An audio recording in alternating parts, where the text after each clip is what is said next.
Welcome to Guy Aitchison's Reinventing the Tattoo Community. I don't know where you're beaming in from, but you can always download this at the Apple Store or the Google Play Store. The app is pretty easy to use, easy to install, and will keep you informed when all these All these events are events. happening. You also can check us out where you might be seeing us on either Facebook or YouTube, but ultimately either the community channel or the YouTube Reinventing the Tattoo YouTube channel will be the definitive places to catch all of the programming and all of the replays. This is the Reinventing Drawing Group, Sunday afternoon, 1 p.m. Eastern with Jason Leeser. And if you are a tattooer or an apprentice or even just somebody who's drawing, you are encouraged to beam in. If you go to the community, you can also just go straight to community.reinventingthetattoo.com. One of the pillars of this community are these live events, and the listing for the Zoom link is right there. And if we put it out all over the place, then we end up getting spammed, so we don't do that. Anyways, you're encouraged to beam in. It's always fun to catch up, and if not, you can just catch up with the conversations. They're fun to put on in the background, and people have been saying they love to hear these like in the front rooms of their tattoo shops or while they're getting tattooed. They're basically long form conversations, all based, around tattoos. So while we're checking out how this is working across the networks, you could please um, beam in, or sorry, you could post up where you're beaming in from and how it's working for you. And I am going to share the screen here. Okay. So let's see. Other upcoming shows that we have are another Reinventing Drawing Group every Monday morning with Jake Meeks from the Fireside Tattoo Network. You can check out his YouTube channel. It's awesome. And yeah, every Monday morning, bright and early for Eastern. It's wicked bright and early for Oregon and West Coasters. But it's a great way to start your day. And we have some Europeans join us because it's really easy in the afternoon for them. Every Monday at 9 o'clock p.m. Eastern is the Reinventing the Tattoo subscribers group exercises. So if you are a paying subscriber to the Reinventing the Tattoo canon, it's very reasonable for not only the whole course that's webinars and online chapters and courses. It's also a weekly Monday chance to beam in and do a live exercise with Guy and the whole crew. We're still doing the Tuesdays, how to build a tattoo machine workshop with Tony Urbanik. And no matter when you're watching this, if you go to reinventingthetattoo.com/build a tattoo machine, then you'll get a description, you'll catch a free chapter or two, a free chapter with a couple lessons, and then you will be able to see how well it's awesome. If every 2 hours a week, an hour and a half, 2 hours a week, he's filing out the pieces, parts, and connecting them. He's basically building a machine by hand. It's out of control. Let's see, we have art jams at 1 o'clock, the first Wednesday of the month with Stefano Fabriti. So if you speak Italian or want to learn it, or just want to check out some pretty awesome Italian painters, then yeah, the first Wednesday of the month at 1 o'clock. The Thursdays at noon, every Thursday at noon, the Tattoo Collecting Podcast is broadcasting out with Fawn Baker and Jordan Ruckus, and awesome tattoo collectors with stellar collections. It's always amazing to hear them talk about, how they went from, trying out tattoos to getting bigger and then collecting, and some people just starting off collecting, pretty much from the get-go. It's out of control. Anyways, let's see. We've got Tent Talk with Robert Schull, 7 o'clock every other Sunday. So that's coming up this March 7th at 8 p.m. I believe that's 8 p.m. I'm not sure. We'll have to catch the schedule on that. But it's awesome. He's doing interviews with all sorts of Chicagoland area or Rockford specifically to tattooers and whatnot. And then, yeah, let's see. All of these replays can be found in our ever-growing inspirational library. And if you check this out, actually, we also have a pretty cool inspiring art past and present. So these are all like different inspirations of artists and stuff that we are all digging. And that's ever-growing. But we're here to check out the video library. So this includes all of the replays, including the Reinventing the Tattoo podcast. These are the interviews, often with Guy, and he did an art history with Brandon Beam, also with Gunnar and Travis Louis. These are some of the art history talks. Here are some of the machine building panels and interviews. interviews with Tommy Lee and Hana Mantra. It's pretty awesome. It's got a pretty great growing library there. We've got the Tattoo Collecting Podcast, I think it's all 25 episodes. Past episodes of Reinventing Drawing Group, Art Jams, Let's Talk Tattoo with Mark from Needle Jig, the History of Tattoo Conventions, a 9-hour drunk critique that's you can see in the Tattoo Society magazine. A little article on it. It's pretty cool. So definitely pick it up or get your subscription. It's actually amazing. The Tattoo magazine, with really big pictures, and it's pretty awesome. Like just being able to see this stuff really big. It's way bigger than the phone. It's not even there's a reason why Tattoo Society still exists. It's awesome. Let's see. We have Live in the Castro, a podcast straight from the Castro, LGBTQ, and Haley Adams doing the interviewing. Awesome stories, the virtual tattoo gathering replays. So even if you're just looking for, oils 101, and you're just looking to figure out how to get control of it, we have Matt Hurtado did an awesome webinar, painting a donut with Christina Ramos, dark skin body art panel with Andre, a whole crew. Painting a skull with Sean Barber, Guy Aitchison interview with Winsor. This whole community just has so much content, it's out of control. And there is a whole feed here where people can upload all of their different, all the different things, really. So there's exercises that people are uploading, there's streams. This is Andre streaming out, tattooing, so while they're doing live streaming, you can chat in and ask questions and shit. It's pretty awesome, and there's every post has to go into a specific spot, which means unless this isn't the critique spot, there's no politics or dinner spot, which is pretty amazing because I get on all of the other spots and I'm like, oh man, I want to fight some people and I don't want to do that, and they post up awesome artwork here and I'm like, this is awesome. I want what's best for you. Let's fight in the same direction forever. Okay, thanks to our sponsors, this programming is free. Inkjet Stencils, who has a fantastic setup here where you can print out straight from your Epsons. They've got eco tanks, and again, Andre Malcolm's got a whole mess of videos now, and he's doing demos, and you can chat with him about it. This is specifically for the large-scale printer, and you can see it is printing out a full back piece or sleeve. It's pretty intense. Now, there are a couple of webinars, one with Donna, one with Frank Conception, and ultimately you can try it out and get an inkjet stencil for free. You can get 5 of them for free. If you want to size them right, make sure there's not too much black. Again, check out those webinars real quick. It doesn't take long once you get the hang of it. And yeah, they've got people that will send out 5 stencils to you to check out. Then our other sponsor that I would love to make sure we talk about today is, let's see here. Let me click back. You could always find our sponsors by going to the main menu and all sponsors, and they are all well worth checking out. This is Loose Screw Tattoo is looking for a new resident tattooer. They are a wicked busy shop. They've got a whole crew there that is awesome, every single one of them, so you want to make sure you can keep up. But if you can, do awesome black and gray tattoos and color tattoos. Again, these are tattoos that are coming through the door. You want to bring a clientele, bring a little bit of juice with you. But they'll keep you busy, and you want to make sure that you're turning everybody into a happy client. You're learning how to tattoo better, learn better customer service every day. Jesse Smith is a powerhouse of a tattooer and an entrepreneur. He's got a couple different things going on. He also co-hosts the Richmond Tattoo Convention. They have amazing guest artists coming through.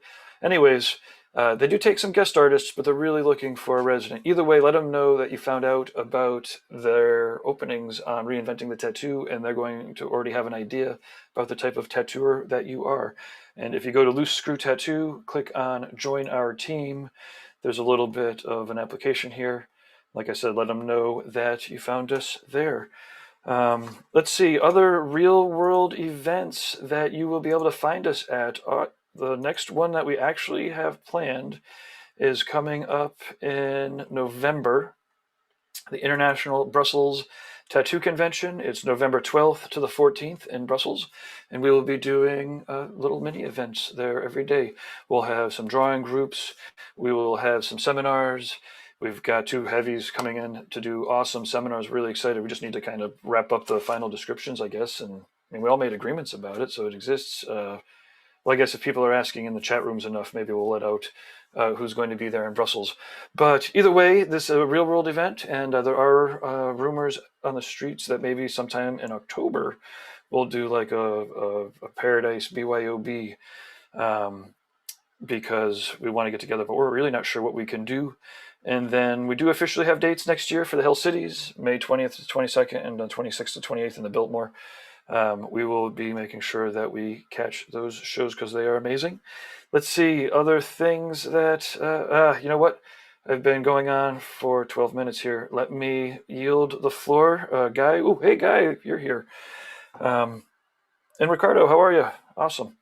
So I'm going to step in the background, and I can be monitoring the chat room a little bit, although Jason's doing a great job of that. And awesome. Well, thanks again, everyone. We will... Oh, sorry. I do want to make sure that everyone knows to always go to courses.reinventingthetattoo.com. And if you are an artist or an apprentice, you should be purchasing the subscription. As I was saying earlier, it is... I guess it's over 20 years now of experience straight from Guy's brain in a multimedia format now. It's the new educational chapters and lessons and layouts are awesome. We're fitting the Monday exercises right in line now with where they belong. And Guy has been working feverishly with Sandy behind the scenes to add new chapters, update chapters. It's looking awesome. Courses.reinventingthetattoo.com. And now I will disappear. Okay, cheers. Thanks, Gabe. Thanks, Gabe. Hey, everyone. Welcome back for another Sunday Drawing Group. Guy, welcome as always. Always nice to have you back here. Thanks. Yeah, I wanted to drop in and see how everyone's final project is doing. I've got mine to a point where I'm going to start messing with color a little bit today, but I know I've got to have it dialed in before tomorrow. So I just wanted to check in on everybody else and see if you had any questions about where it's at before you take it any further. I mean, you know me, I always have questions. Yeah. I never have enough questions is my problem. I was dealing with a major issue with just light source and lighting. I was talking to Ricardo about it a little bit earlier in the week, just bouncing some ideas off of him. Just seeing if I could get like a better concept of where the light was going to be hitting my little cherub. So let me pull that up for you so you can. And I already had it shaded before, but it was kind of a general shading, like you. Mm-hmm. Yeah. Okay, I see that now. It's really sort of an edge light. Right. So what I was like, the one thing that I was really, really struggling with, believe it or not, was the background and then the cast light on the cherub. Right. Because I wanted to have this nice, like pale blue and yellowish kind of glow coming from behind the archway, which I know is going to cast the archway into a much darker shadow. Mm-hmm. And then I was thinking, okay, well, if that light's coming forward more, right? It's going to be wrapping slightly around the cherub in some of those more rounded areas. But if I'm going to have almost like a two-tone, call it like a sky kind of phase, if you will, which part of that would be wrapping around onto that cherub? You know, right. I've got this nice pale blue and bright yellow. Right. So you got the warm and the really cool translate? There. Well, okay. The first thing I would say is, although the way the light is hitting the cherub face is probably pretty literal in terms of how it might look in real life, it still has a, on the edge of the face, it's very much a neg on neg thing. You got that outline, you got the same color of light on both sides of it. So that would, I think in some ways, excuse me, in some ways that might be a more important question than whether to use cool or warm lighting on. I think though, wherever you want to have the strongest highlights, go with the warmer lighting, but use the whole range of the colors that you're using in that sky for the highlighting and the cherub. And I think it'll look really natural. But as far as that edge goes, try a couple different ways. Try just taking a slight... Sorry, real quick. Jason, right now you're showing speaker, so it's showing Guy's work because he's speaking, but he's talking about your screen. So I don't know if you want to show either the gallery Oh view yeah, yeah. You might want or to put yours on. Yeah. Give me 1 second. Pin yourself. Yep. Let's do more. See if I can figure out how to do that. Rope pin. There we go. So, and then while you're doing that admin, if you want to also hide non-camera speakers, then I won't pop up with a little black box whenever I talk. I think I can figure out how to do that again real quick. How would I do that? That would be Meeting that's settings, under- maybe, or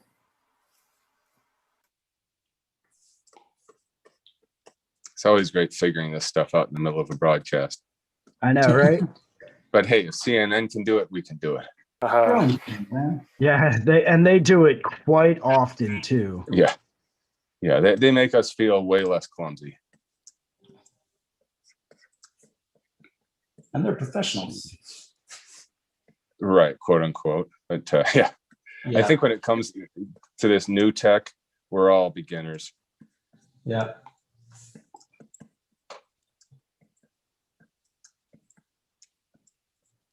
Okay, so in the meantime, we do have people saying hello from Brazil. A couple people saying hello from Brazil. Max says hello. I imagine that's a way to say hello. Maybe hello. Okay, we've got Elliot says, good afternoon. My dream is to get a tattoo. And then we've got a couple of thumbs ups in the group there. But yeah, so Jason, like I said, at the least if you put it into gallery mode, then it won't be flipping back between whoever's speaking, and maybe you could pin people. Okay. But anyway, So yeah. I'll remove that pin. We should be in gallery mode. Are we? Right now, No. well, I'm not sure because when I swipe back and forth, I get different views. So I'm not sure what the. No, Guy, that's public from me is. to talk about what's going out. And right now it is going Gotcha. out in gallery mode. Gotcha. Okay, great. Cool. All right. Excellent. So yeah, what I was saying is just in terms of that pos-neg relationship of the face against the sky, you've got a line and you've got that very light sky color on both sides of that line. So you want to ask yourself, do you want to go a little bit darker behind the face up to that edge, or a little bit darker inside the face up to that edge, just so they're not the same value? And then experiment with, different ways of lighting it once you do that. Like if you go fairly dark against that edge, it'll really make that light behind it look more luminous, but at the same time, then the face becomes partially silhouetted. Right. And then you'll have to, work harder at picking out the details that you want to really pull into the highlights versus your other approach, which would be to go a little bit darker with the sky color behind the face. And, even if it's only 10 or 15%, just deepen that whole gradient and then keep that edge of the face, nice and light. Either of those would work. They would give you two distinctly different moods. And then you just have to ask yourself which one seems to fit your vision of this thing better. I always like to keep an open mind with lots and lots of things. So, we can always bring this down a little bit more, maybe even a little bit further into that nice golden yellow tone. Yeah. I have to say, this is one of those features that recently I've started to use a lot. In Procreate is the alpha lock feature. And it is incredible. Because tell me about alpha lock. Okay, so it's a little thing that I've started doing. I'm actually going to spotlight myself or pin myself so that everyone can kind of see what I'm doing a little bit better. Yeah. So you're in Procreate, right? And say you just want to edit the current pixels on a specific layer, right? So I've got this nice yellow burst coming behind the cherub, and I'm going to play around with that a little bit because I have my nice light blue background, which I can switch on or off. So I want to go through and I only want to edit those pixels, but I don't want to make it go outside of that current range, right? Right. Yep. This can be really helpful. So if I was editing, say, just the black shadows on the archway, I can go through and do that. And it's only going to edit the pixels that are currently painted in. There's two different ways to do it. You can tap on the layer and choose alpha lock, or a really quick shortcut that I found, use 2 fingers and just swipe to the right on the layer.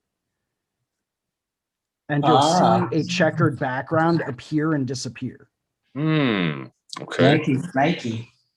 Right? So it's going to lock the area that you work in to just the pixels on that current layer.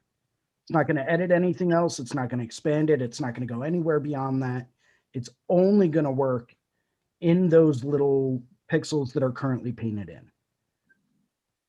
You know, Yeah, it doesn't really matter what else you do on that layer. So right now I have it set on drawing assist, but if I have an asymmetrical design set up on drawing assisted, it will take those current pixels and it'll do symmetrical designs within those existing asymmetrical areas. So you can really start to have a lot of fun with it. So alpha lock basically is a way of isolating what you're working on and not affecting other things. Handy.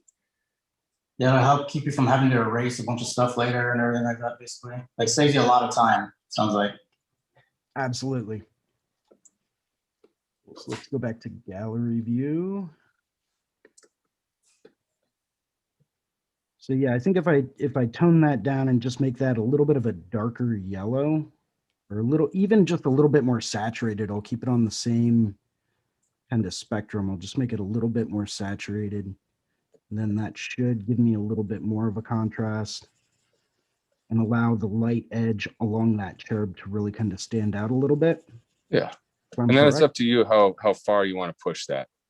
Just think it does need to be pushed a little bit. Well, let's see what we can do.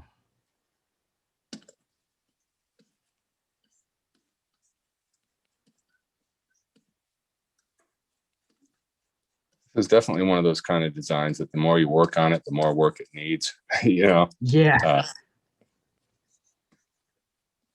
I'll show you mine real quick if that's okay. Yeah, I'd love to check it out. Yeah, I'll spotlight you. Just real quick. Yeah, 1 second. Cool, you're on spotlight.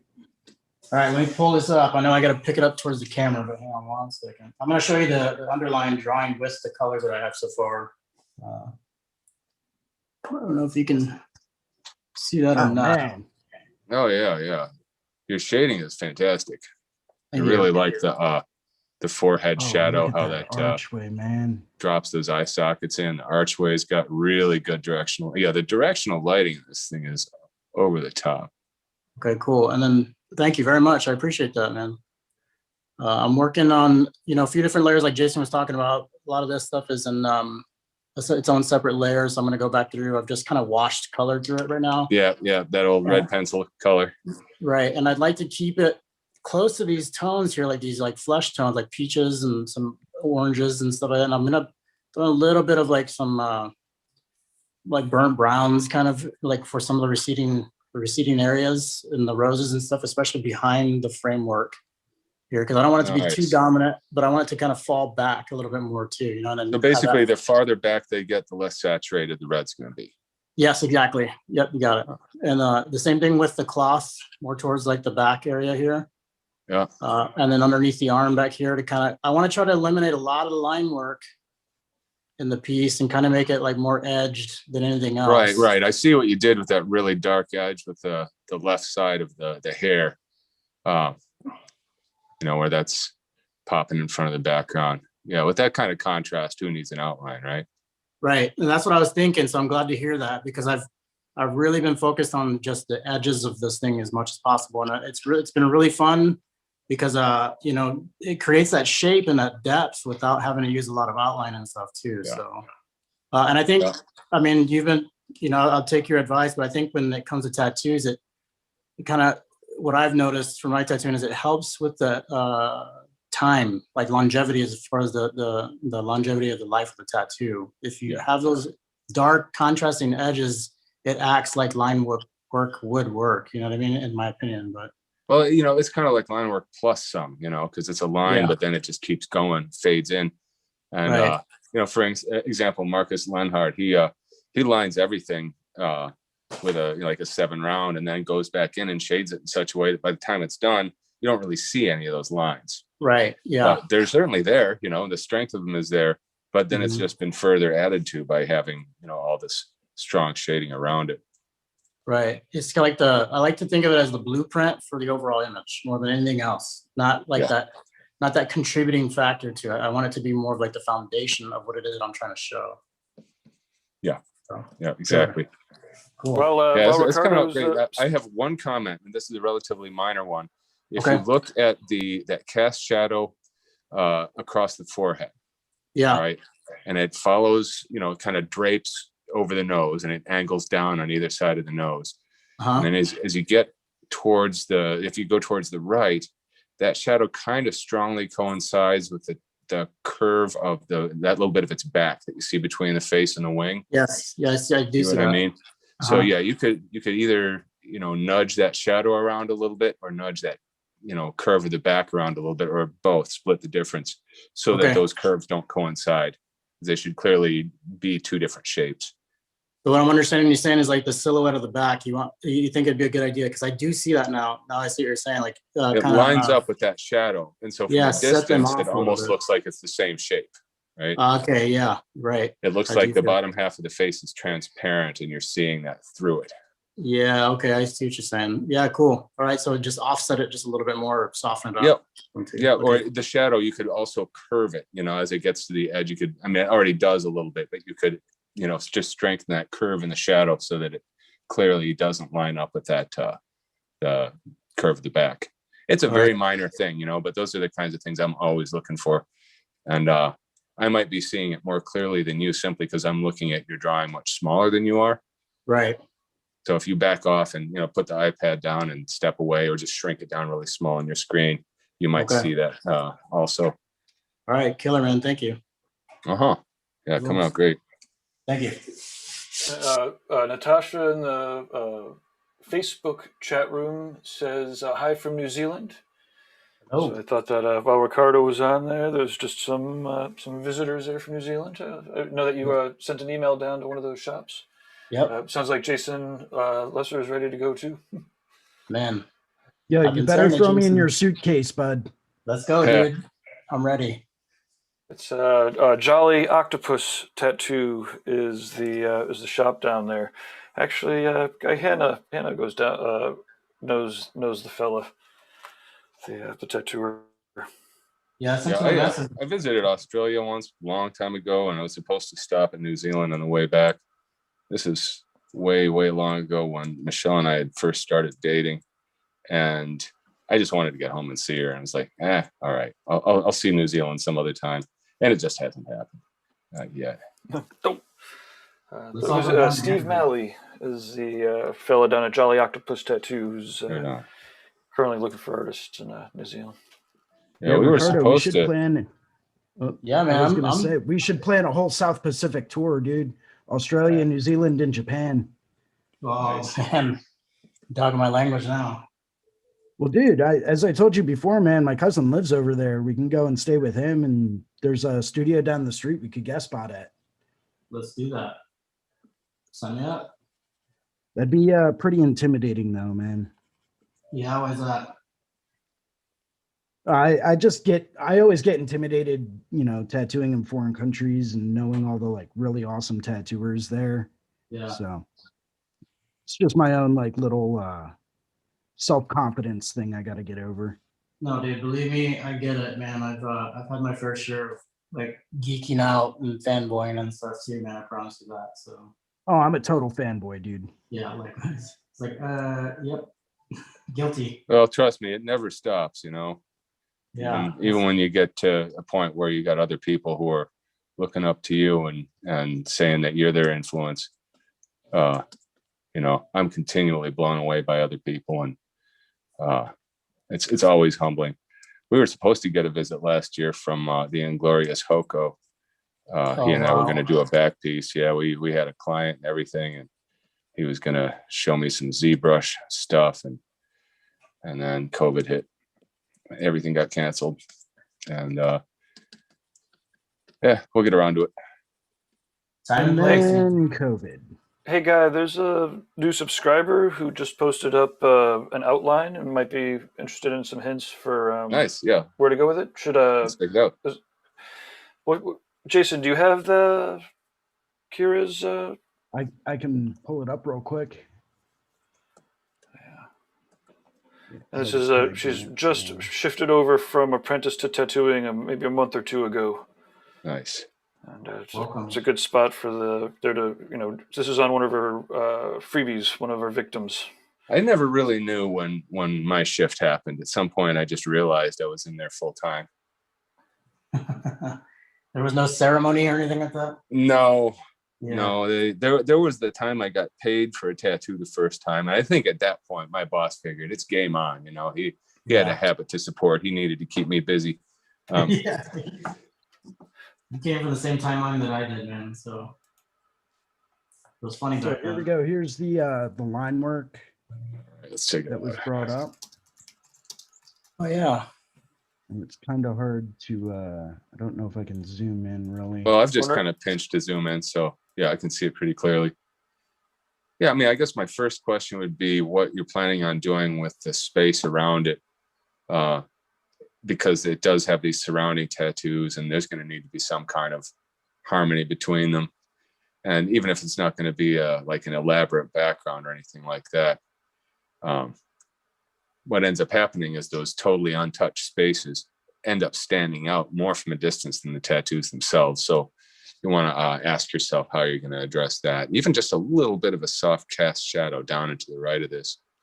And then the way these items are bundled together, you're just going to want to make sure you shade them in such a way that you can see those distinct different shapes from a distance. Jason, can you zoom in on the image? I don't know if I can. You should be able to just click Open Map of Plus to zoom in. Okay, I guess you got it. Yeah, there you go. Now it just resized on me.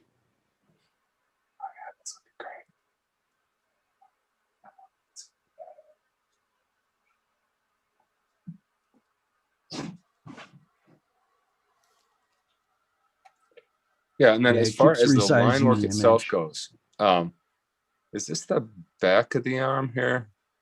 Hard to tell. Like the tricep area? Looks like it's the inner forearm. Okay. Like right in that awkward spot towards the back of the forearm. Yep. Yeah, which is why it's kind of good to have a design that's got a twist to it. But yeah, I mean, the line work is coming along. Doesn't look bad. I mean, it looks like you've gone back over it carefully and evened it out and built it. And, I'm always going to ask you, how's your stretch? Make sure you've got that skin really tight. I'm going to ask you, how's your lighting? It's more important than you realize. I work with two lights, like 15 inches above my work area. And I try to put them in such a way that I'm not casting shadows on the work. A lot of artists are working in their own shadow. They've got a bright light and then they put their hand down and it's this dark circle where they're actually working. So yeah, better line work is often just about getting better visibility. How are you? Hello. Yep. Sorry, I had to mute you there, Gabe. Okay, let's see, where were we at? I don't know if she's able to post a couple questions, if there's anything specific. She's on the call now. Okay, cool. Awesome. Hey, welcome. Hi. Can you hear me? Yep, We can hear you can. just fine. Yep. I didn't want to put the Hello. video because I'm not actually at a house, but so I did the tattoo actually to the left of that. It's like a little mushroom type deal. She already had the surrounding tattoos around it. So I was trying to just fill the area of what she had and didn't have. Her tattoos are kind of all over the place. So I I don't know how much to say about it really, because I feel like I'm in a rookie era right now still. So um, That's okay. I We're guess all my here to question for improve and you, get better. yeah, since you feel like you're in a kind of a rookie moment in your life here, I would just ask you what you struggle with the most right now. What are your biggest hurdles? And, see if you can put those into words. the main problem that I have right now is my magnum control. Every time I have a mag, I know that angle is important. So when I approach the skin with a magnum, let's say like a 5 mag, and I go to fill in an area, I'll approach the skin, but there's no pigment that deposits. And I think, okay, well, that must be one of many different things, which could be my stretch or the voltage I'm running at, the throw that I have. So Okay, are I you using a coil or rotary, and are you I using cartridges? I have a workhorse irons rotor or a coil that I'm using. Okay. And yeah, so every time I use that, I'll approach the skin and I'll hit the skin, but it just won't deposit any pigment whatsoever. And I just don't want to keep approaching the skin and just tearing it up for no reason. So I feel stuck at that point. Gotcha. Okay. Couple things you can do there. First of all, uh, you might have a little bit too much needle extension. And, that's always finding a delicate balance, because too much and it dries up pretty quickly. You stop getting ink flow. Too little and you don't have enough needles sticking out to see what you're doing. So that is a threshold you're going to have to mess with until you find it. And eventually you'll get to a point where you kind of do it intuitively, but in the middle of tattooing, you'll be working, be like, oh, I need better ink flow. And you make a minor adjustment without even stopping and thinking. And you'll have your ink flow, but it's always going to be at the cost of some visibility. So you're going to need to find that threshold, and don't be afraid to play with very minor differences in how much needle extension you've got, because paper's width of difference can make that decision whether it's going to flow or not. Try different tube tips also. That can be a big thing right there. Are you using disposables or steel? I'm using steel.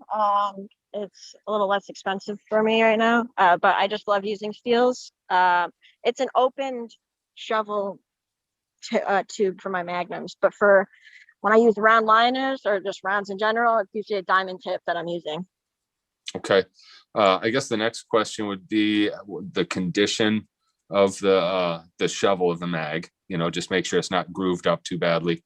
And that's something that, if you are using steel, every now and then you sometimes have to just get in there with a file and smooth it back out again. That can actually sort of slow down the needle action, as well as impeding ink flow. Sometimes you'll have to bend the needles back a little bit so they ride the back of the tube more smoothly. If they're floating too much, sometimes that can affect your ink flow.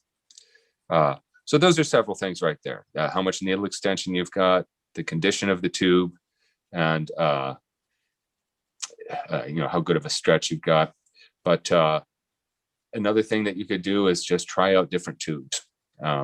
Invest in a few different makes of tube until you find that tip that gives you the ink flow that you want.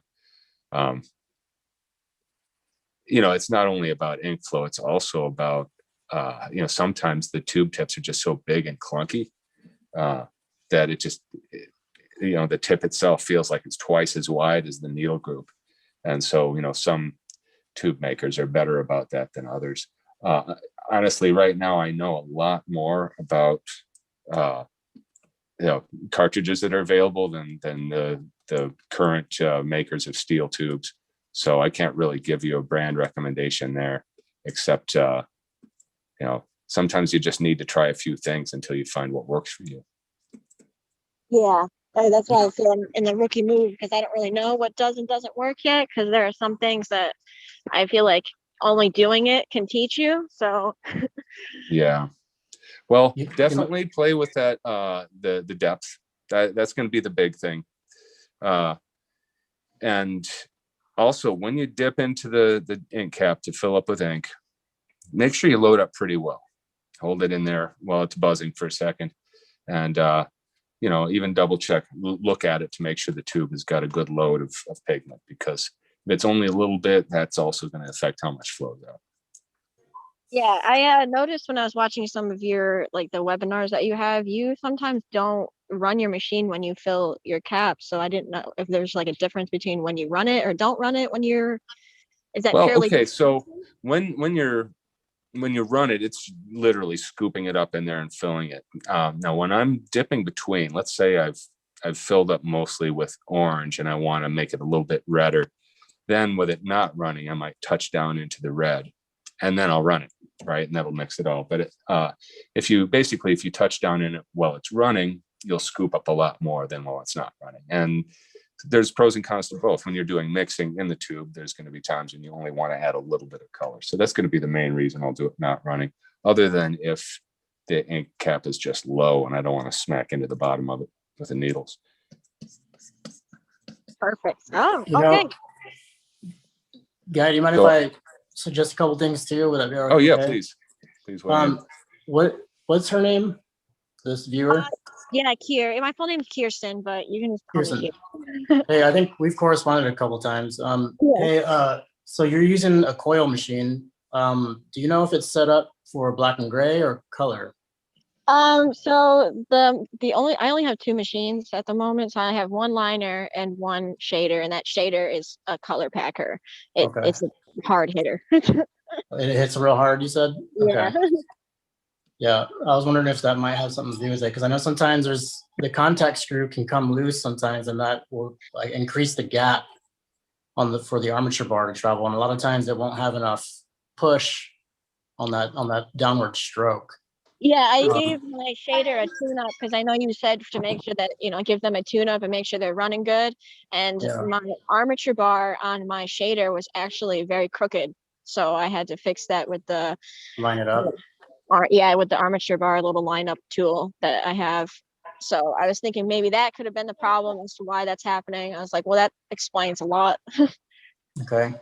And a lot of times there's some buildup on the end of that contact screw too, and you might want to take a file to it and just kind of give it a couple scrapes, Or And even some memory cloth. yeah, and then a lot of times you can clean off the tops of the coils itself underneath the armature bar, almost pinch it down on a piece of, like he said, memory cloth. Pinch the armature bar down to the top of the coils and then kind of pull it through to clean off a lot of that excess. It's funny. I used to do that with just using a business card. Yeah, because it doesn't take much. The emery cloth, you don't want to swipe on it too much, or you're going to change your gap. Yeah, right, exactly. Yeah, you got it. Yeah, there's a lot of little technical things about it, but there's some other things that you can kind of dial in. And you want to make sure that there's not a big indentation on the front spring underneath your contact screw too. Check that spot as well. I know I used to have some problems with that. There was a couple machines that I had where I think it was a capacitor that might have gone bad on them or something like that. But man, the old Huck Spalding machines used to burn through front springs all the time. Yeah. Oh yeah. Yeah. And you'd be working and suddenly, yeah. What? And you'd look at it and it would just be falling off. Yeah, exactly, man. And you have to tell them, give me 30 minutes. I got to cut a new spring for this fucking thing, So, Yeah. I'm going to be a minute here. Yeah. Go to the bar next door. I'll see you. Yeah. Sorry, we're experiencing technical difficulties. Right. Please hang tight.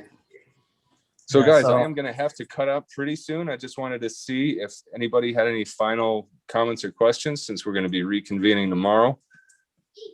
Yeah. Taylor. I mean, I should be all right. I'm going to keep working on pushing and pulling this contrast a bit more and adding some more texture to it, and just seeing what more needs to be done. I may post it up, in the community and just, get some other opinions on it later on this evening and just kind of take a look. While I take a break from this and start working on a 3/4 sleeve I have to draw out for Tuesday, which I barely started. Back to real life. Yeah, right. So, I may post it up for some critiques a little bit later and just get some other opinions on it. But other than that, Right. I think what you answered before with, the lighting and, where color would actually be hitting and creating more separation and value. Probably going to be working on that for a few more hours. So. Right on. Yeah, I thought I was going to start messing with color here, but yeah, this is definitely one of those open books. There's no end to it. Real quick before you go, Guy, Christina Christie is in the chat room. Says, all right. Hey, Christina, how you doing? Hi from Canada. We miss you guys. And Jerry P is also from Cheers from Newfoundland, painting while chilling. Oh, real quick. So while Kirsten's on the line, if she did a color study or even a black and gray study of that, would there be a little bit more room for some critique or idea where she's going to give her? Absolutely. I mean, if there's any questions about where you want to go with it, yeah, taking it to at least a value study, it's just going to give us more to talk about in doing a critique. I have the mushroom that's to the left of that tattoo. I already have that up. That's the only like finished part on her at the moment. But I will post the color study I have of it, and then we can talk about that whenever. Oh yeah, and I'm looking forward to seeing the finished tattoo also. Yeah, I hope it goes well. Sometimes if you bring in your tattoo in the stage it is now, and then just draw right over it in it, then you could kind of do some of the experimenting with it without actually needing to experiment on the people. Well, clearly, you don't want to experiment on people. Anyways. Not too much, cool. Anyway. Well, hey, Jason, thank you for hosting, and thanks everyone for showing up. And sorry you got to run, but we got science class in a few minutes. So thanks again, and we'll be seeing you guys tomorrow night. Take it easy, Guy. Take care, man. Video so fun. Yeah, what an awesome dude. Right? Yeah. Always super helpful. Yeah. And it's something that it never ceases to amaze me just how helpful certain people can be when dealing with certain things. And I don't know if they ever truly realize the impact that they have, if that makes any sense. Yeah, it does. Right? Like, yeah, you're not setting yourself up to go out and do shit for any kind of other purpose than being yourself and wanting to be treated the same way. You know what I mean? So yeah, it's a genuine kind of quality to it. It goes back to something that I was talking to one of the he's not really what I like to call a tatter tot anymore. He's out of his apprenticeship. He's been tattooing for a little bit, but he's still in that very early beginning stage of really getting his feet on the ground, really starting to understand how to use the medium of tattoo to really execute, tattoos to an effective way.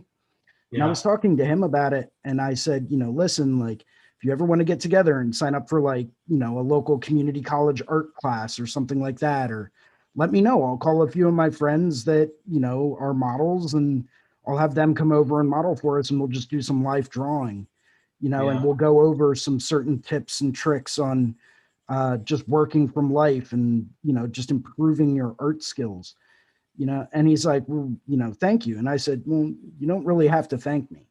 When you achieve a certain level of proficiency in whatever it is that you do, and it doesn't matter if you're a welder, a plumber, an electrician, if you work with computers, if you're a teacher, once you achieve a certain level of proficiency in anything that you do, it then becomes your responsibility to pass that knowledge on to the next generation of people, right? Right. Because without that succession of knowledge, that knowledge becomes lost to time. Right. And if that knowledge becomes lost to time, then it's almost like it didn't exist, to begin with. Right. So it's like, this is just me repaying the debt from people that have shared knowledge with me. Right. And it might be something as subtle as like, oh, hey, by the way, if you're going to do this, try this. It may be super helpful. Like, if you really want to saturate that skin with color and cause very minimal skin trauma, pick your machine all the way back, man. Just take it low, take it slow, and just plow that field. Yeah. And sometimes it's just little things like that are just foreign concepts to you initially, that, in my opinion, can make all of the difference in the world. Yeah. And some people just don't realize the impact that they have on us when it comes down to passing that knowledge along. Right. So I always like to make sure that, you know, I acknowledge that. And don't get me wrong, I'm Joe Nobody tattooer from, you know, Bumblefuck USA. You know, I have a lot more I need to learn as well, but I have learned quite a bit so far. So if I Yeah. can pass that knowledge on to help benefit the next generation of tattooers, I'm going to do it. Like that's why I'm here. Yeah, it makes it, you know, there's a lot of, when you do know what you're doing and you can share it with other people, there's a lot of knowledge inside of that as well. You know, like when you can teach, it kind of, you learn it from a different perspective even, you know what I mean? It's what I've noticed for sure. Like you might be able to, once you can verbally explain the technique to somebody, it kind of allows you to understand it even more. Does that make sense? Like there's a lot of layers It of depth does. to that. Yeah. Yeah, it's pretty incredible. I agree with you, man. I think the trick is to find the, you know, when the people come to you that you can tell that they really want to learn too, you know, like they're there and they're willing to do whatever it takes for them to kind of be able to share that with you, you know? Right. It's an earned kind of Yeah, quality to it for sure. So and you get a lot of old school guys that are out there nowadays and they're like, oh, well, you know, blah, blah, blah, blah, blah. You know, you don't tell them anything because that's your magic and that's how you do what you do and blah, blah, blah. And it's like, yeah, dude, that might have been fine and dandy in the 80s, but like times have changed. Get with it. And I'm not saying, you know, I'm willing to sit down and, you know, like teach someone that hasn't gone through formal training on, hey, this is the right way to do this, because I'm not at the point in my career where I would feel confident even considering taking on an apprentice. But someone that's already got their feet on the ground, that's gone through an apprenticeship, that knows at least the basic fundamentals, ask me questions. I'll give you answers and I'll share the knowledge that I've acquired so far. yeah. You know, if I know that you've put that kind of effort in, bring it on. Right. You know, Right. I'll sit down, I'll, you know, figure out a time, maybe we'll get together, maybe you'll come down and get tattooed from wherever you are. You know, I think that's yeah. Go ahead. You never know. Yeah. You know, you mentioned come down and get tattooed. I think that's one of the best ways to kind of get in and start speaking with people. It's definitely, you know, come in, man, hang out, tell them your ideas, let the artist draw something up for you. You're there for a reason. You know what I mean? You like their art, something about it spoke to you. You know what I mean? You can go in, get tattooed, pay what you need to pay, and then start making your way. That's a good way to get started. Is just start getting tattooed by them, you know? Oh, dude, that's so when I was going through my first apprenticeship, because I, like, lesser known fact, I went through two of them. The first one I went through, which got me a lot of, you know, industry contacts and helped me get my feet on the ground and taught me what I needed to look for in a good apprenticeship. You know, it wasn't exactly a success for one reason or another.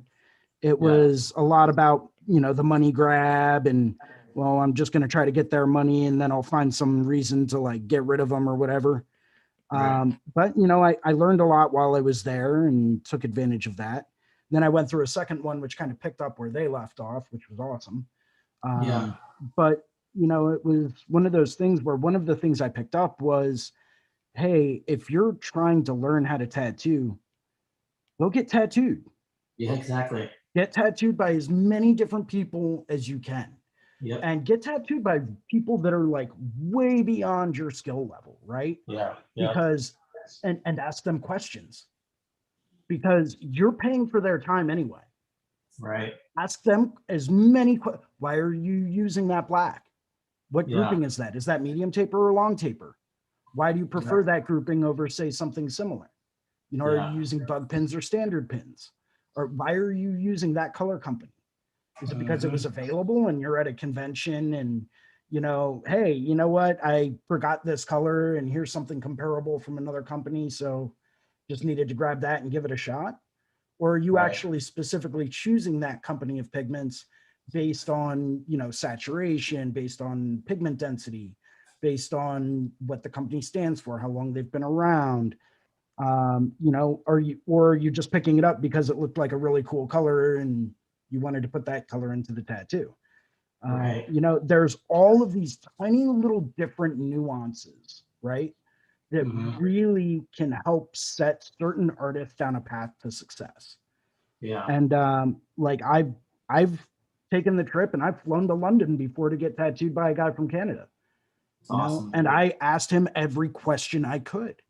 Yeah. I went to a tattoo convention out in Rome and I didn't even know I was going to get tattooed that weekend, but I found someone that, you know, was very, very reputable, my friend Tibbs. Um, and I was like, wait, you're doing walk-ups all weekend? Really? Sitting down. Do you have time to tattoo me? Because that would be awesome. Yeah. And he sat down and we talked about everything, man. That's About, cool. oh, you know, who are you really looking up to in the industry? You know, what Yeah. kind of style do you do? What kind of style do you want to do more of? You know, and all of these tiny little nuance things that just, you know, well, why are you using that brand? I'm using this brand of needles because, you know, I've used them several times and I believe in them and they are incredible. I don't know if they're more stiff. You can't really, you know, we had a discussion about, you know, sometimes you just can't really put your finger on what separates this from this, Yeah. but this works way better. Right. So sometimes you don't know the technical reason why, but you Yeah. know that it's a far better product. Yeah.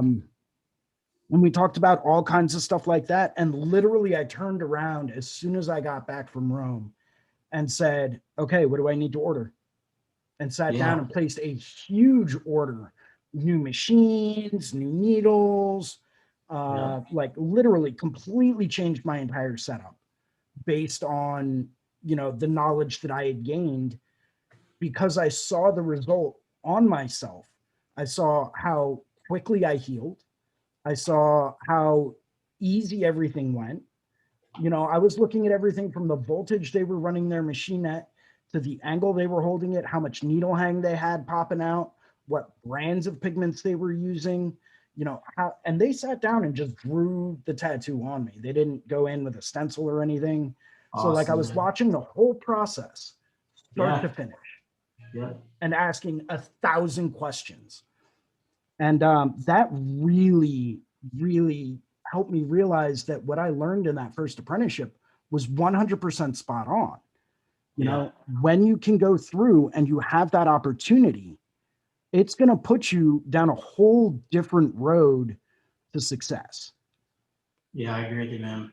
You know, it's funny because you said that because I remember going to tattoo conventions when I was in my earlier years of tattooing. After about 6 or 7 years, I'm like, man, I hope that I'm doing this right. You know, like the tattoos are healing pretty well and everything like that, but the technique was always in question for me. So like when I would go to the conventions, I would just kind of walk around and talk to the artists and like ask them if it's okay if I watch them work and stuff. And they're like, yeah, you know, so you're just kind of hanging out, shooting shit and watching their movements and stuff like that, dude. And like you said, you know, it's kind of like, I think you made me remember what we talked about a little while back about images and them being abstractions as far as you reproducing them, right? Right. And I think it's the same thing with setup and like, you know, technique and like, you know, machines that they're using and stuff like that. Just because you're using the exact same stuff that they are, it's always going to come out through your own filter, you know. So it might Absolutely. change it up a little bit, and that's the cool part is that you've started from a solid foundation because you see these guys work, you've talked to them, you understand that they're reputable, and you can understand that you have confidence in the information that they've given you. You know what I mean? And then it ends up morphing into your own thing, dude. And then you get to hand that down to the next person, like you were talking about. It's a pretty awesome thing. You know? Yeah, and it's like anytime I talk to anyone about, you know, that's asking for advice on like, hey, how can I get brighter colors, or what brand of colors are you using, or what type of black are you using, or anything like that, it's like, listen, this is what works for me for right now. You know, Right. I'm not sponsored by anyone. I have, you know, zero loyalties to anyone. If I mention a specific brand, it's because I believe in it, I've used it, and it works well for me. Exactly. You know, I've tried just about everything under the sun at least once, as Yeah. far as tattooing goes. Don't do drugs, by the way. They're very bad. Some Which brings are me to my next really point. fun. Crack Some is are bad. really fun, but they're not good for you. Well, So PSA right there, public service announcement. health-wise, not good for you. Other ways may be good for you. I mean, you can open up parts of your mind that sometimes you don't want to open up. Where would that door even come from, bro? Yo, don't even get me started on that, man. Right? I know. That door has always been there. Yeah, exactly. Oh shit! Now you're really getting into it. I like it. Yeah. Let's keep So going. anyway, back on topic. Yeah. Not that talking about drugs isn't a blast, but trying to stay on topic here. Today's talk is about tattoos and art and stuff. So There's a whole after we'll get hours into group just for recreational that. things Yeah. another time. Sounds good. I'm there with you. I'll play along. Let's go for it. But it's like, I've tried all kinds of different setups and machines, and I mean, I literally have a huge box of coil machines sitting right next to me that I haven't touched in years. Like Aaron Kane machines. Oh man, that's awesome. Ernie D's. I've got some. I've got a whole bunch of them in there. I've got a whole bunch of Ernie D's, a whole bunch of Aaron Kanes. I've got, I think, a couple of sets of fairies. I've got Soba, a couple of John Clarks. I mean, I've tried them. I've tried all of them. I've tried all different types of rotaries, from Bishops to Neotats to Inkjectas to Cheyennes. I actually own the Cheyenne 10th Anniversary Spirit, the Sol Nova, the Sol Terra. I had the original Cheyenne pen when that came out. I've got just so many different ones, man. And they all have their own unique feel, and they have their own unique, purpose, in my opinion. To me, the biggest challenge wasn't necessarily so much what are you using, it's how are you using it. That's exactly it. Yeah. Right. That's the biggest thing to me, right? Because I've seen guys blast out some of the most silky smooth and beautiful black and gray renderings in tattoos you have ever seen, using a machine that I was always taught that you never want to use this for anything but color. Yeah, and or it's liners. Yeah. Huh? Yeah, exactly. Like, how does that happen, right? So I then really started to sit back and ask myself, well, okay, if it's not necessarily what machine are you using, but how are you using it? How are these guys using it? Because that, maybe I could take that and apply that to something else. Right. So it really starts to bring up the question of, what's the kind of look you're trying to achieve, and how are you going about trying to achieve it? Because I'm a huge person when it comes down to, what are, being able to achieve different effects using different things, but using the right tool for the right job. Right. Right. But at the same time, I can make any tool in my arsenal work. It's something I kind of touch on in this little blurb I'm writing currently, which I need to get back on at some point in time in the next day or two. But it's like, we all have tools in our toolbox, right? And not just machines, but little art tricks that we use all the time.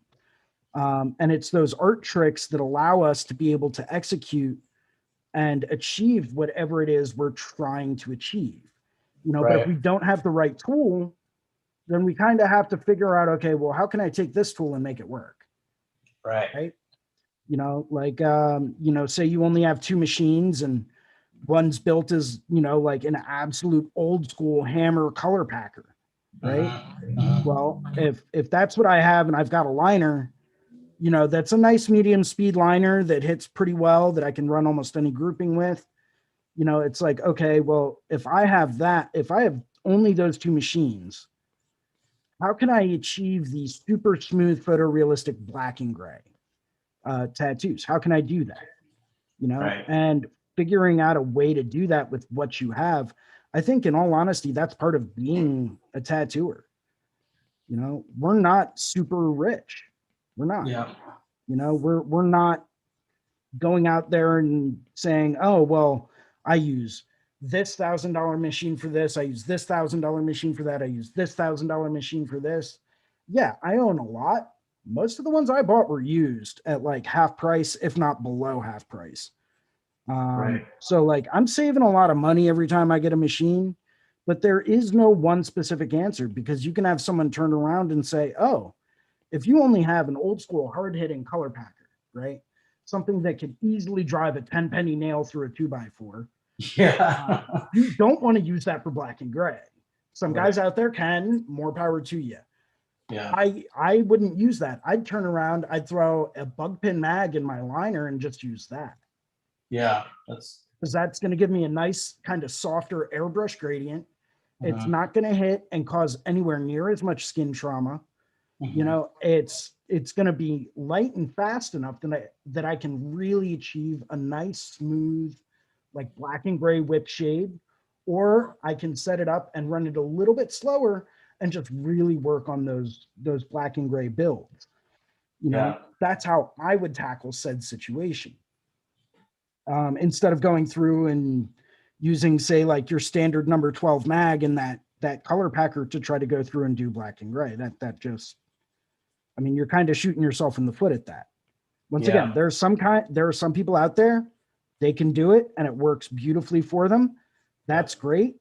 I couldn't do that. You know, I know my own limitations. And I think that's another thing that, you know, isn't really stressed enough in today's like tattoo world, is know your limitations when you're first starting out. You know, Yeah. you're not going to be able to execute a tattoo that maybe a handful of people in the world can execute during your first year of tattooing. It's not Yes. going to happen. You know, and I know people that never, you know, they might have gone through like one apprenticeship that ended prematurely for whatever reason, but they got these machines and this ink and now they think they know everything. And it's like, Yeah. really? Let's take a look at your work. Right. Let's examine this and let's see what you're actually capable of doing. Yeah. That's, You know, yeah, I've seen that a lot, man. I think you're right, because I've seen a lot of people just kind of start learning their tattoo and then they open up their own shop and stuff like that. And it's just stunted from then on out, because they've refused to kind of continue to put themselves out there and get that criticism that's needed, that constructive criticism that's needed. I agree with you completely. you know, I call that a tattitude. Yeah. And I actually think I got that term from a tattoo artist magazine from many years ago. Mhm. And it's like, you know, these people that just think they're all high and mighty, and it's like, cool, you can do photorealism. That's great. But are you Yeah. at Bob Tyrell level? Right. Are you at Nico Hurtado level? Right. Are you at any of these other, are you at Shane O'Neill level? Are you at any of these other phenomenal black and gray tattooer levels? No? Okay, well then you still have more to learn. You know, Yeah. great, you can execute a solid color tattoo. That's awesome. But are you doing color work like Victor Chill? Yeah. No You doubt. know, are you doing color work like Devin Cooley? Yeah. Like how, you know, if you're not, and you're not at that kind of a level, then you still have more to learn. Yeah. You know, and if that's all you can do, well, you know, I'm sorry to hear that. Go through, have fun, you know, and if that's all you want to do and that's all that you can do, that's great. You know, I would never personally want to end up in that situation where I'm stuck doing one style for the rest of my life. Right. Yeah. I feel you there, man. Like, don't get me wrong, the creation part of it, but what you like to do is great. But doing that day in and day out would get kind of, yeah, you get burnt out. You know what I mean? So I agree. Oh, absolutely, dude. You would And get then- so burnt out so quick. And then you're like, well, yeah, but this is all anyone's ever coming to me for. And it's like, well, why is that? Yeah, exactly. You gotta branch out. Yeah. I agree with you, man. I think it's pretty cool that you said that, because there's a lot of, you know, I don't know if you get it, but a lot of times in some of the consultations that I have, people bring in reference material of tattoos, and they're like, this is what I want. And I'm like, well, first of all, no, because that's somebody else's tattoo. Secondly, another artist and that client created that tattoo.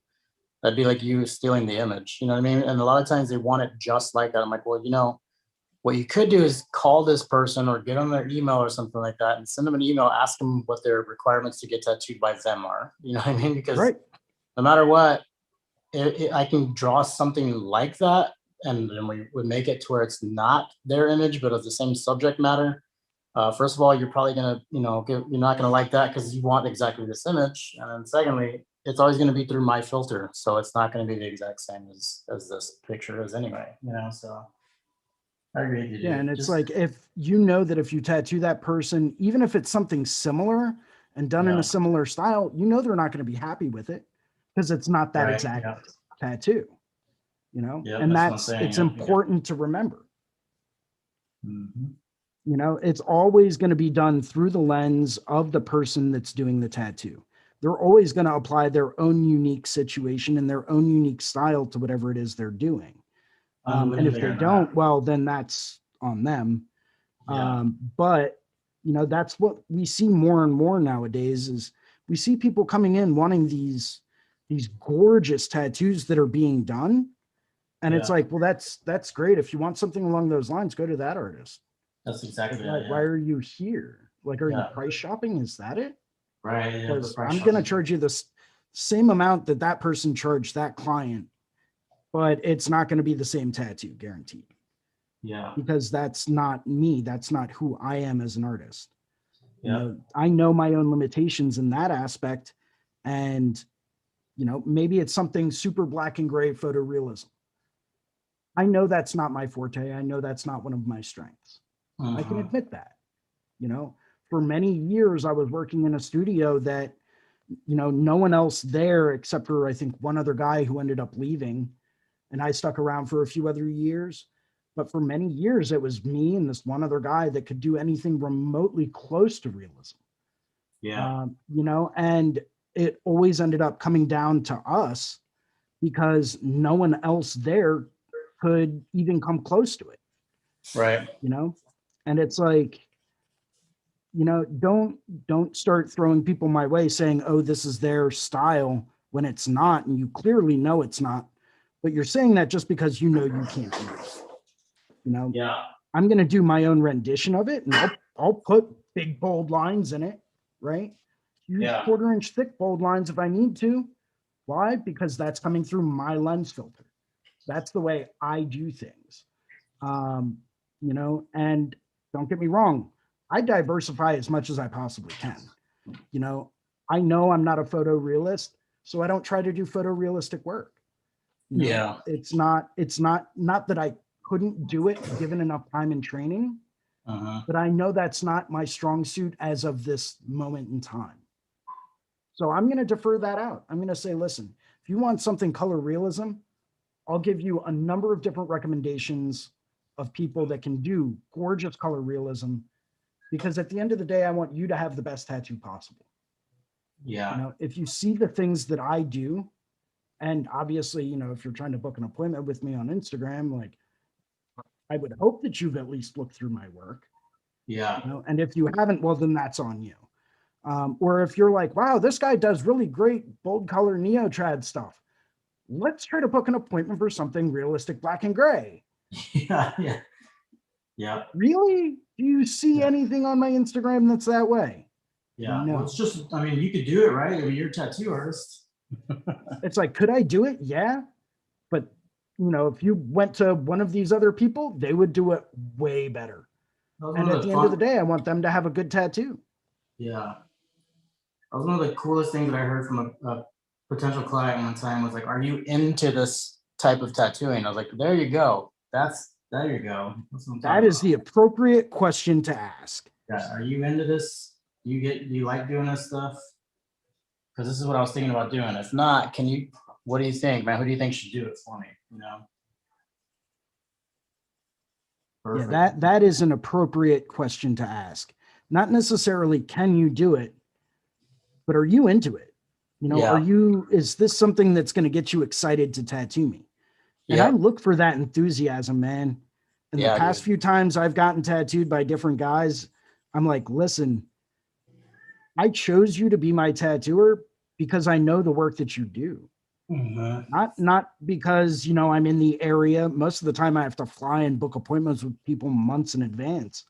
It's like, Yeah. I didn't choose you to be my to do this tattoo for me because you're local. I didn't choose you to do this tattoo for me because I thought you'd give me a deal. I didn't Yeah. choose you to do this tattoo for me because, you know, I didn't have other options. I chose you because I like your work. Right. And I know that no matter what it is you do, you're going to kill it, you know, and you're going to produce something that you're really excited about, you're going to absolutely knock out of the park. So I don't really care what the subject matter is. You know, I don't really care if it's, you know, a big flying dick and balls. Like, I don't care. I've told that to people before and they started to wipe a stencil away. And I'm like, no, but what we have there is fine. Yeah. You know, Have you it's ever- like, You're like, you know what I really want? I want this stick of butter with some butterfly wings on it. Get it, man? Get it? do it. A butterfly, get A it? butterfly, Dun-dun-dun. bro. Exactly. And that's No, when it's usually like- when I go, get the fuck out of my shop right now. Yo, I'll tattoo that on someone, man. I ain't beyond that. Yeah, no, I'm just joking. If about that's that. what they really want, I'll do it. Yeah. No, I would love to do that shit for real, man. That'd be great. You know, but it's one of those things where it's like, at that point in time, it's like, here's the theme I have going on with this area. I want you to add to my collection, put something there. You know, Right. if you draw it on me, cool. You know, if you have something that you've really wanted to do it. You know, I'm not going to complain because I'm here to collect a piece from you because I know Yeah. you're going to kill it no matter what you do. Yeah. I actually ended up getting a tattoo on my right thigh done by a really awesome dude named Denny Besnard out in San Diego. Mhm. And I'd gone there and I'm like, cool. I'm thinking like, we do like a snake and a skull and like a chrysanthemum or like some chrysanthemum petals with like some nice flowing Japanese style water. Like that would be awesome. Right. Because he's got a very Euro Japanese style. And he's like, yeah, we can do that. This was a few days before my appointment. Right.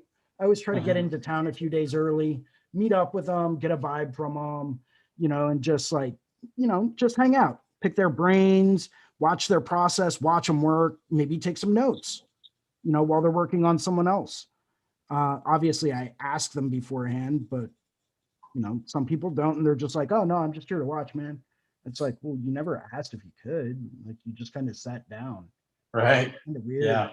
Yeah. No, I don't know if you're just trying to like stare at me and ogle me the whole time, because, I mean, why would you want to do that? Yeah. I'm not the most attractive person in the world. I know this. So if you're ogling me, there's something wrong with you. That's fucked up, Jason. It's the truth though, man. Like seriously. Oh, dude, it's fucked up. I'm not even kidding. I can admit that. I'm man enough to admit that. I'm Oh, not the dude. most attractive man in the world. That's crazy. You know, so like, okay, cool, fine, whatever. But we sat down and, you know, I was watching them work, you know, went back to where I was staying that night and, you know, just sat down and started thinking about it, getting super excited for it. And I got this email from him and he's like, hey man, listen, I know you said you were open to ideas and interpretations. He said, I just had this guy screw me over for this $1,000 appointment on Monday. Like, just wanted to toss it out to you, see if you were interested in it. You know, his loss is your gain. I'll give it to you for the same price that I quoted you earlier today, which was, you know, less than $1,000, which was absolutely insane in my opinion. I'm like, wait, what? Really? All right, sign me up. And he tossed out this idea of doing this like dragon koi, right? He's like, obviously, I'm going to take it. I'm going to reformat it for, you know, your thigh instead of this half sleeve that it's supposed to be. He said, but if you want it, it's yours. Just wanted to see if you were interested. And I said, dude, I'm in, man. Like, whatever you feel like putting on me, I'm all about it.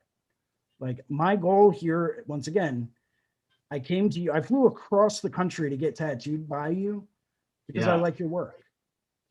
You know, Right. I'm not here because I want you to do one specific subject matter on as a tattoo. I'm here because I love your work and I want to get a piece done by you that's yours, something you're excited about, something that, you know, you really want to do, because I know I'm going to get a better quality product out of them. And he Right. was like, oh, right on, man. That's great. Dude, I'm super pumped to do this one. I was really disappointed on Monday when the guy no showed on me. Yeah. And I was like, well, hey, guess what? You now have an opportunity to do it. Like, I hope you still have that same enthusiasm for it. And he's like, dude, I cannot wait. He came in on his day off, Yeah. right, to tattoo me, spent twice as long tattooing me than he originally thought he was going to, but Yeah. he still charged me the same price he told me to. You know, obviously I tipped him almost 100%.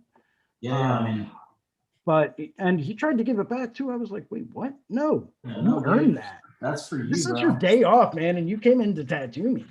Yeah. Like, yeah, but you flew across the country, and I was like, no, you had said I can only get you in a month and a half from now. I would have showed up in a month and a half from now. Yeah. That's cool, man. That's what it was. You know? Yep. That's cool.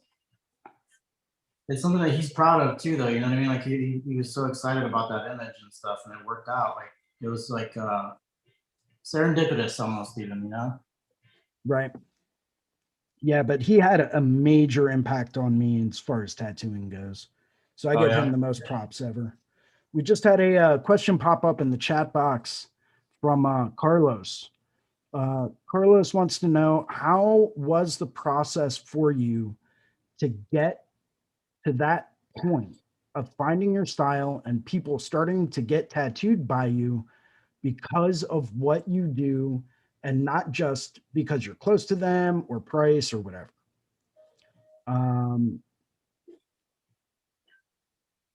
How That's was a the good question. process? How or what was the process? Because they're two very different answers. If you're asking what the process was that I did, I just draw it every day. But I would always take subject matter that I really liked, and I would stylize the crap out of it and just have fun with it, right? So, you know, people want a rose. Cool. I'll do a rose. I'm going to draw it in my way and, you know, start really incorporating certain fundamental aspects that I really wanted to focus on more, which was very, very fine and gray lines, almost like non-existent line work on the interior, super bold exterior lines, you know, and a lot of just varied, you know, strongly contrasting light sources. I started to draw just a ton of stuff like that. And I would pin that stuff up on a cork board in my station, right? Any single time I would get someone that came in, they would see the cork board of available designs. And they'd be like, oh man, that's amazing. Like, has anyone gotten that yet? And it's like, no, but we can set up an appointment for it. You know, I don't generally post original artwork on social media. There are a lot of, you know, art thieves out there and tattooers that are like, oh, that's cool, I'm going to tattoo that on my next client, screenshot, you know.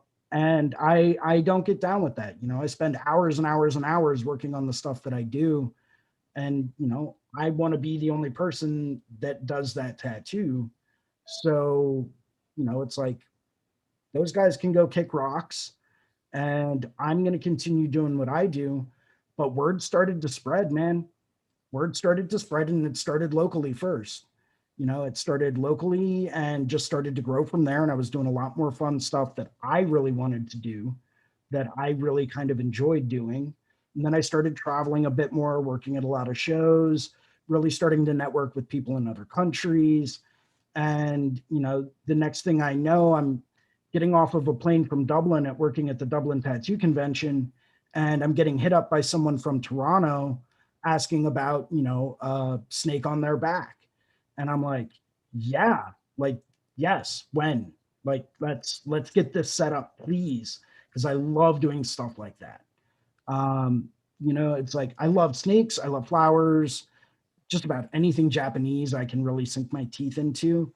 And just about anything that's really going to challenge me as far as like, okay, how can I do this and really just knock it out of the park? So like I tend to focus on stuff like that and let the word spread organically. So like anytime I go to a tattoo show, you're going to see me with like a little like foam poster board, right? Propped up at my station with like a whole bunch of original up for grabs custom designs. Yeah, that's a good way. And I'll have them all drawn in different colors, like on different paper textures. And, you know, I'll get them to the point that it's like, it's going to catch people's eye. And people are going to walk past and be like, yo, that's awesome. And it's like, thank you. It's up for grabs. If you want to get it done, let me know. I've got time. Great. Next thing you know, I've got them posting it up on social media and they're like, yo, just got this sick new tattoo. Take a look at this guy's work. And word starts to spread in that area. And then you go and do another show somewhere else. Word starts to spread in that area. And then you go and do another show somewhere else. Next thing you know, you've got people from all around the world that are following your work. And inevitably, people will start to fly out to get tattooed by you. You know, I've got people regularly that drive over an hour and a half just to get tattooed by me. You know, it was a long journey, but they love the work that I do. You know, they've specifically reached out to me to get tattooed in that way. And it's like, great. But it all started by just drawing every day and just starting to draw the stuff that I really wanted to do more of, you know, but I wasn't drawing on an iPad. I was drawing by hand. Yeah. Because people want something tangible to see. You know, if they can pick up a piece of paper and look at the drawing that you did, they love that. If they look around your station and they see artwork that you painted, you know, or drawings that you've done that you've decided to frame, they're going to see that and they're going to be like, whoa, you did all of this? Like, you know, when can I get something else done? Like, I don't know, come draw something. Like I see all the artwork you've created, draw something, come up with something for me, you know, and the bigger the design that you draw and render, the bigger you're going to get to do tattoos. You know, if you draw it, they will come. But it all starts by having something tangible for them to look at. People aren't going to want to sit down and flip through your iPad, you know, and be like, oh, that's cool. It's on an iPad. Like, whatever. You know, they're going to want to see something, you know, drawn by hand. So if you work on an iPad like I do, go through, sketch it out on the iPad, get your line work down together, right? Print it out full size, take a piece of tracing paper or vellum or heavyweight drawing paper, whatever it is you want to work on, lay that over top next to a window, let the light shine through it, use that as a light box if you don't have one, and draw it by hand. Do a full-sized hand-drawn rendering of it. Pin that up at your station. People are going to see it and want to start getting stuff like that done. Guaranteed. It happens every single time. I agree, So, man. real quick, there's a comment or a question in the chat room here. Carlos Scripton asks, how is the process for you to get to the point of finding your style and people starting to get tattooed by you because of what you do and not just because you're close to them or price or whatever? Yeah. So I started traveling a lot. That was one of the steps that I did. But once again, it all started with drawing. You know, start drawing and have a ton of stuff that you want to tattoo. You know, if someone comes in and is like, well, that's a cool angel, but like, I want this angel. And it's like, well, here's an angel already drawn. What do you think? You know, I always try to take their idea. I'll draw my own version of it. Cool. You want St. Michael. Awesome. Great. Let me come up with my own version of it. You know, guaranteed you'll be happy. It'll be original. You'll absolutely love it. Cool. They'll come in and they'll see 3 drawings that you've done of St. Michael, right? That you want to tattoo, and you know you want to tattoo them because you've drawn them. You know, so you can turn around and say, cool, here's 3 different versions of St. Michael. Which one do you like the most? Awesome. They pick one, you tattoo it, you enjoyed tattooing it. There you go. You get to do something you love.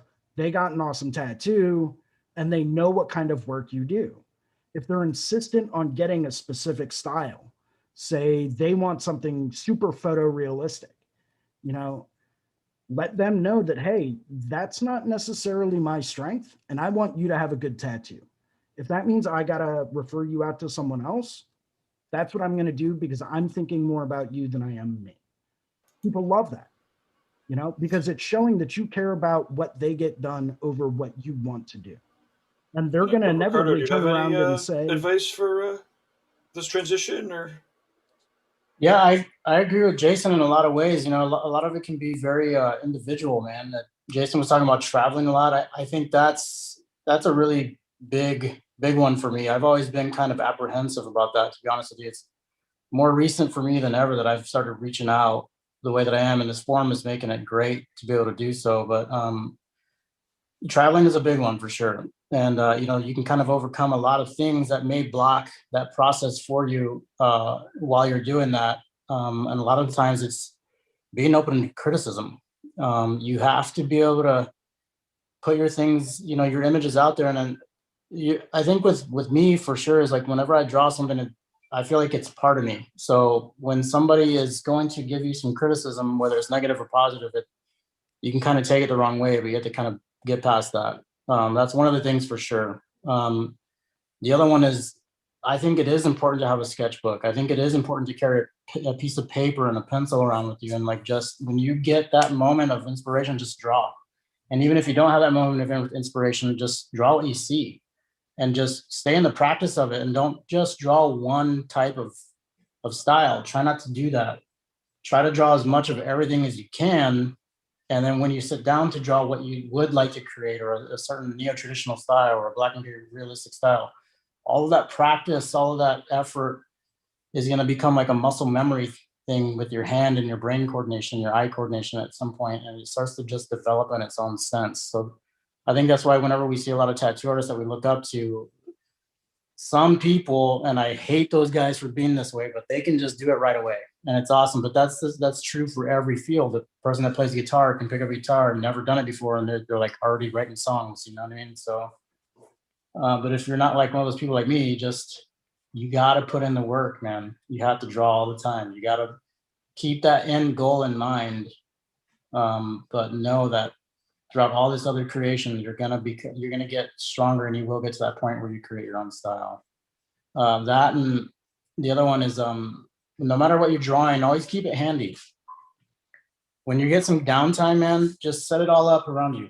Put it up tape it up on a wall somewhere in your shop, in your studio, or at your house, somewhere that you sit down and you chill and you relax a little bit is a good place to put it. Like if you have, you know, if you're a coffee drinker in the morning, set it up in your kitchen, man, next to your coffee station or something. And just take a look at everything that you have been creating and start letting it kind of sink in. And there's this unspoken word that kind of comes through to you where you realize what you're actually interested in.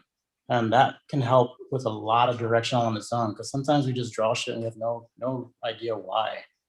But that's part of the beautiful part about it. So in a long, drawn out way, that's what I would recommend for sure. If that makes any sense. definitely, man. And I'm sorry if I was up on my soapbox a little bit ago.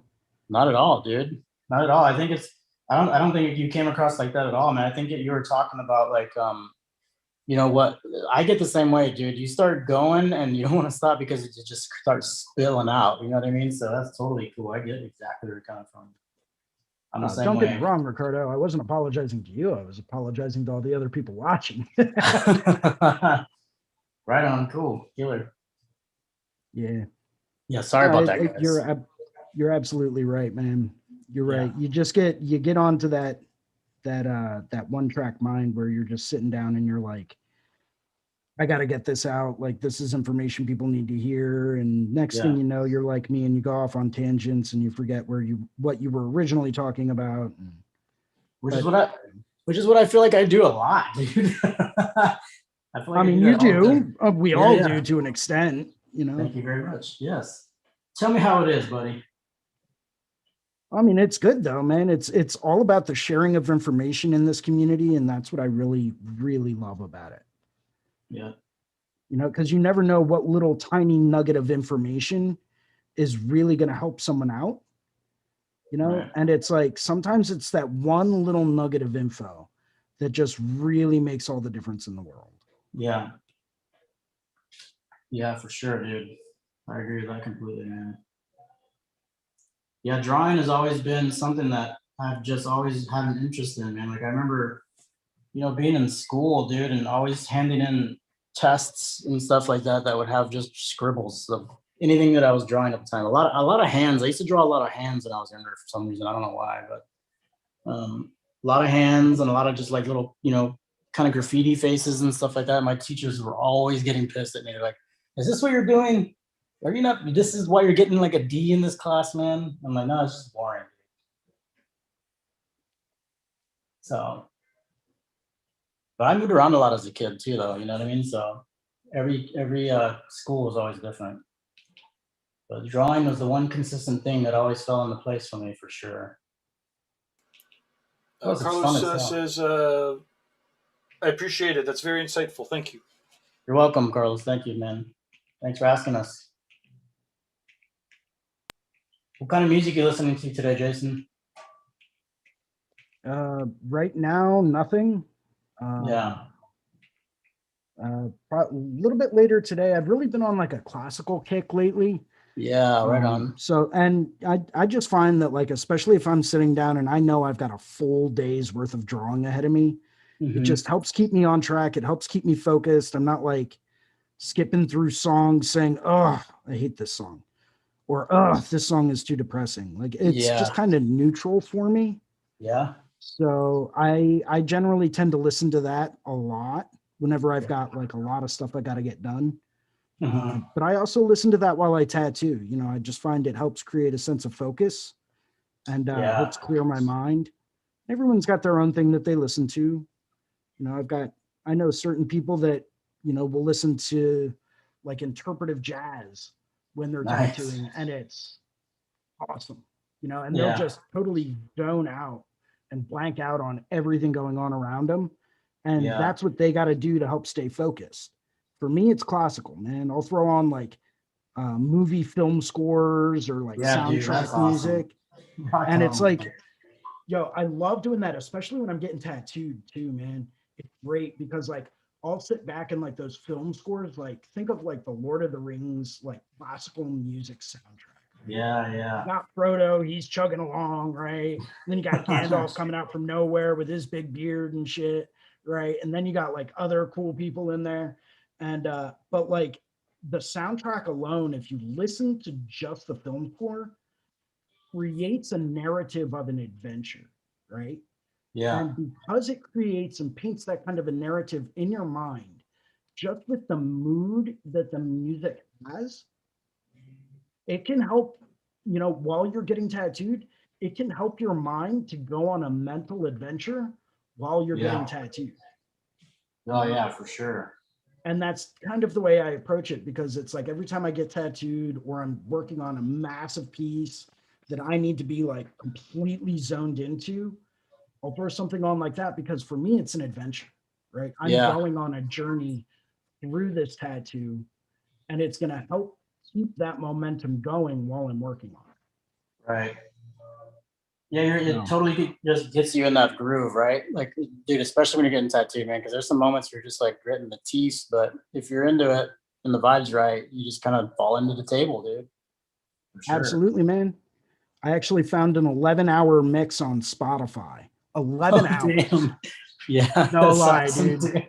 And it's got some of the greatest, like just, it's time to zone out and just get shit done. Kind of music I've ever heard. And it's awesome. All like really, really great. Like it's got the Jurassic Park theme song in there. It's got a Transformers theme song. I think Wonder Woman's in there.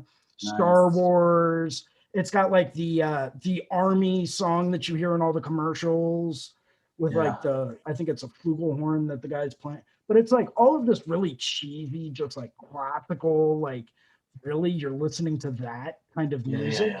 Right. Yo, it works so well. Yeah, I can get down on some you know what I've been listening to lately like that is the Interstellar soundtrack. That's pretty good one. That one's a really good one, awesome. Man. Yeah, it's so good, dude. And like of all things, the fucking Tron, the new Tron one that Daft Punk did a little while back. That's not too bad. I Yeah, don't usually buddy. get into electronic music that much, but that one's pretty good, dude. And I know exactly what you mean. People come into the shop and they're like, man, what the fuck are you listening to? I'm like, dude, I'm getting in my space for you, bro. Just chill out. Sit Right? back.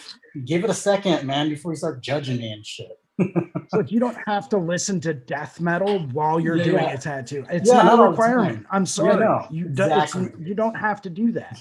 Yeah, man. Where's the metal, dude? I smell the green soap, but where's the metal? Like, chill out. Right? bro. Yeah. Take a step back. It's okay. It's all right. You're gonna be okay. We're gonna hold your hand through this, bud. It's all right. Right? And actually, Yeah. I find a lot of times if I'm tattooing someone, say I'm working on a huge side panel or whatnot, Mhm. right, which is not a fun area to get tattooed, Oh, obviously. no. You know, especially when you know you're going back in for multiple sessions and all that stuff. But Yeah. I often find for my clients, a lot of times it can actually also be helpful to kind of put their mind at ease as well. Yes, absolutely. And I will literally make it almost like a spa experience for them, where Yeah, they come dude. in and they're like, what is this? The sounds of gentle rain. Yeah, yeah. Dude. And like, yo, they just sit down and they're like, that hurts, you know, Yeah. but it does help calm them down and it doesn't really put them on edge. And because of that, I think they sit just a little bit better. Yeah, dude.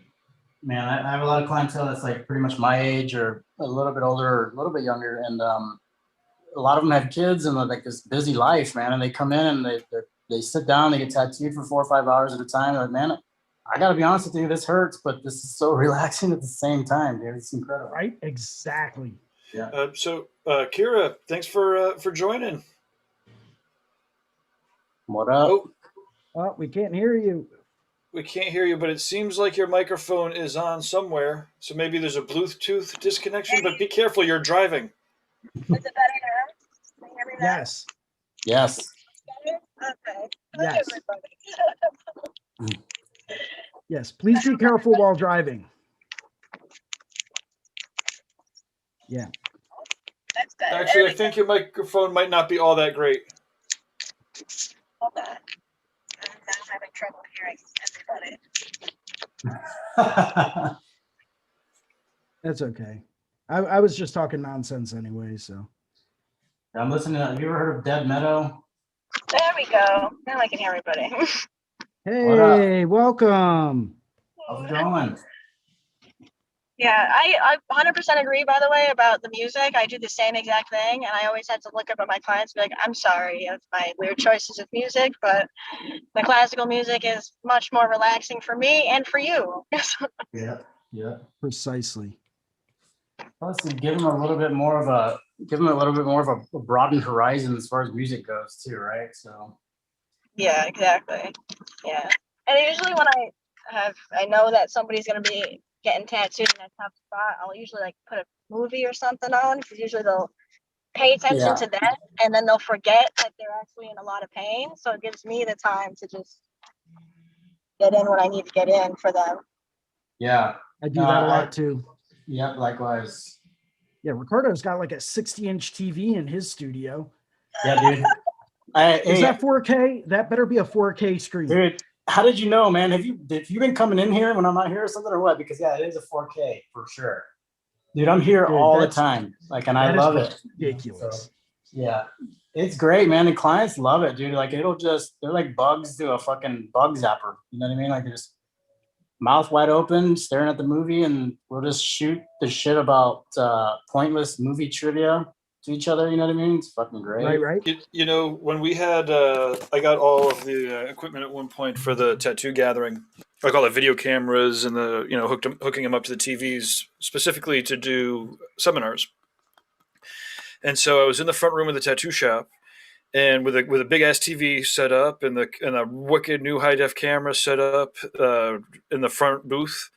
So when there was as I started it, you know, and I was trying to figure out the battery kept running out or whatever. I don't know. I was fucking around with the camera a bunch, and then I finally get it all hooked up. And so the TV is like all the chairs and the TV are all against the wall. So your back's against the wall, and the TV's also against the wall. So as soon as the TV goes on and starts showing the the tattoo that's happening in the front booth, the people that are sitting in the chairs literally like get up, turn around, and start looking at the TV.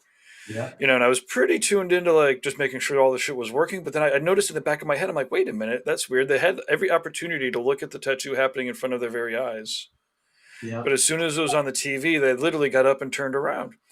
And so I was interested about. I was just like, I noted that, and then I was playing around. And like 5 minutes later, the camera fucking shuts off, and Oh. I'm like, oh man, the fucking batteries. What is it? What's going on? And they literally sit down and they turn around and they sit down. And I'm like, oh wow, that's crazy. Well, humans are crazy. And so then, you know, I just went along. I tried to figure it out. I got the battery hooked up again. It all turns back on. The TV turns back on. They fucking stand back up and turn around and look at the TV again. It was out of control.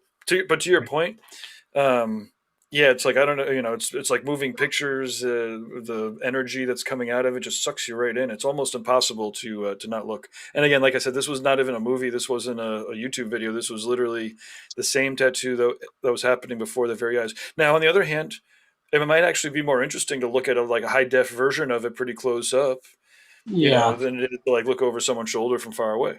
I mean, that's why we had it for specifically so people can look at the tattoos nice and close up. But Right.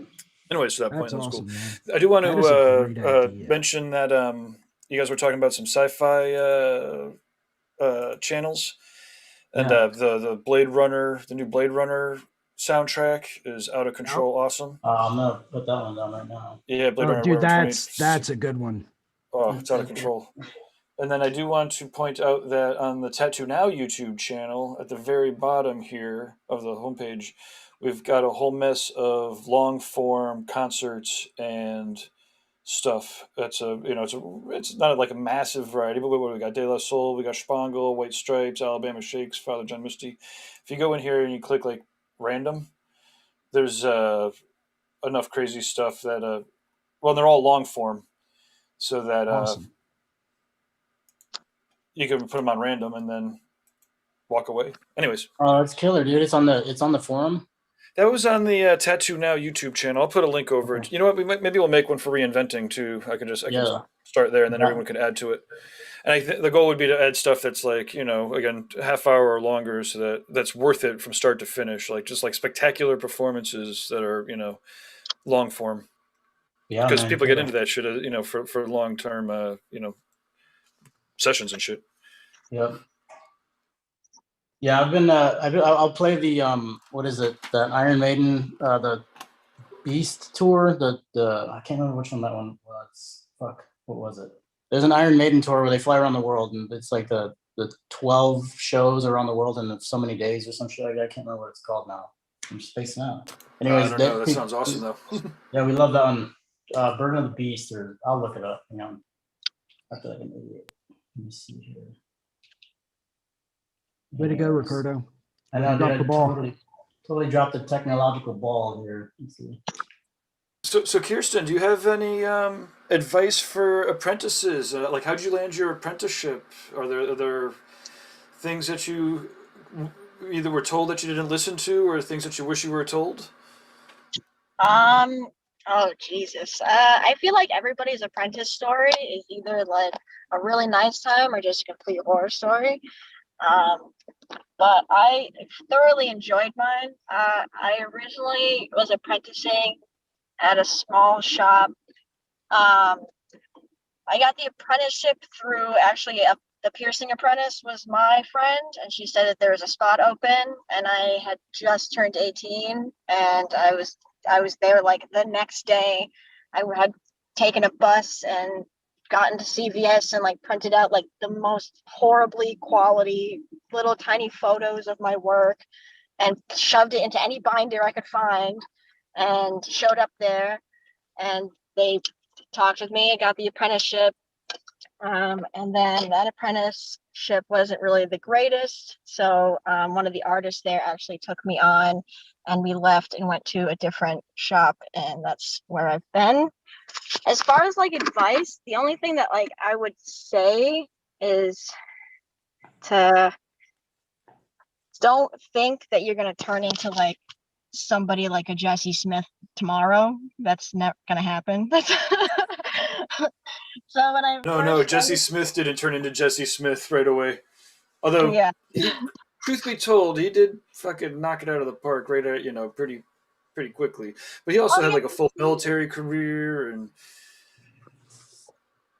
no, yeah, there's no nothing against it whatsoever, not against any artist whatsoever. It's just don't expect that you're gonna be the greatest artist on the planet tomorrow, that there's a long journey ahead of you, and it's gonna take a lot of sleepless nights and blood, sweat, and tears to even get to the bare minimum point of the license that you have. Um, my apprenticeship in its full length was like 3 years, and even now I'm still pulling out rookie stuff and just working my ass off to even come out with a nice clean sticker of a tattoo. So the only thing that I really want to comment on is actually going back to Carlos's comment about when you're going to find your style. And honestly, I think it just happens. I don't think that, you really should be drawing to find your style. It just happens over the years. When I was first starting my apprenticeship, I couldn't even draw anything. Like I couldn't draw a circle, I couldn't draw rows, I couldn't draw anything that anybody asked me to do. And even after, 3 years of apprenticeship, I still can't draw a lot. And I still am asking everybody, when am I going to get my style? But you can notice here and there that you're starting to do things in each piece that is this like similar, I should say, is the best way I can put it, I guess, to your style that you're developing. And you just get that from studying, from looking at other artists, from expanding your horizons, from painting and color pencils and watercolor and digital artwork, and just get your feet wet and everything is what I can really say. Don't just be a tattoo artist, be an artist, not just tattoos. Do everything. Like I do paintings and color pencils and, you know, doing live portraits and anything you can get your hands on. That's how you can find it. Anybody else want to add to that? I'm just Wise words. Yeah. Very wise words. I really liked what you were saying about like the sleepless nights and stuff like that too. Like I remember when I first started out, man, I was at the shop all the time before the guy got there waiting in the parking lot. You know what I mean? I made all the needles for us and stuff, dude, sweeping, mopping, you know, drawing all the time, just studying, studying, studying, studying, studying. Like you said, you hit the nail on the head and you said, it kind of just starts to happen. Yeah. Yeah. Yeah, absolutely. And I think the other thing I can add about an apprenticeship itself is don't just get an apprenticeship. Don't do that. Go find your mentor. Don't just go to any shop that'll take you. I mean, sometimes that's great. That's how I did it. But sometimes that'll land you in like the worst possible spot that you could be in. And it'll actually be more damage than good for you. So I think you should actively find your mentor and work for it.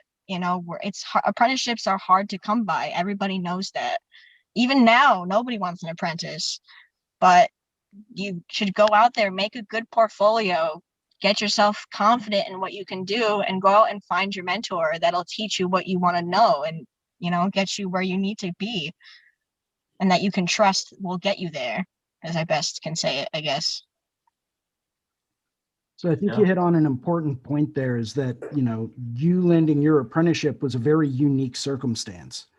That's not, from what I understand, the way that most people go about it. I know that's not the way that I went through mine and achieved mine.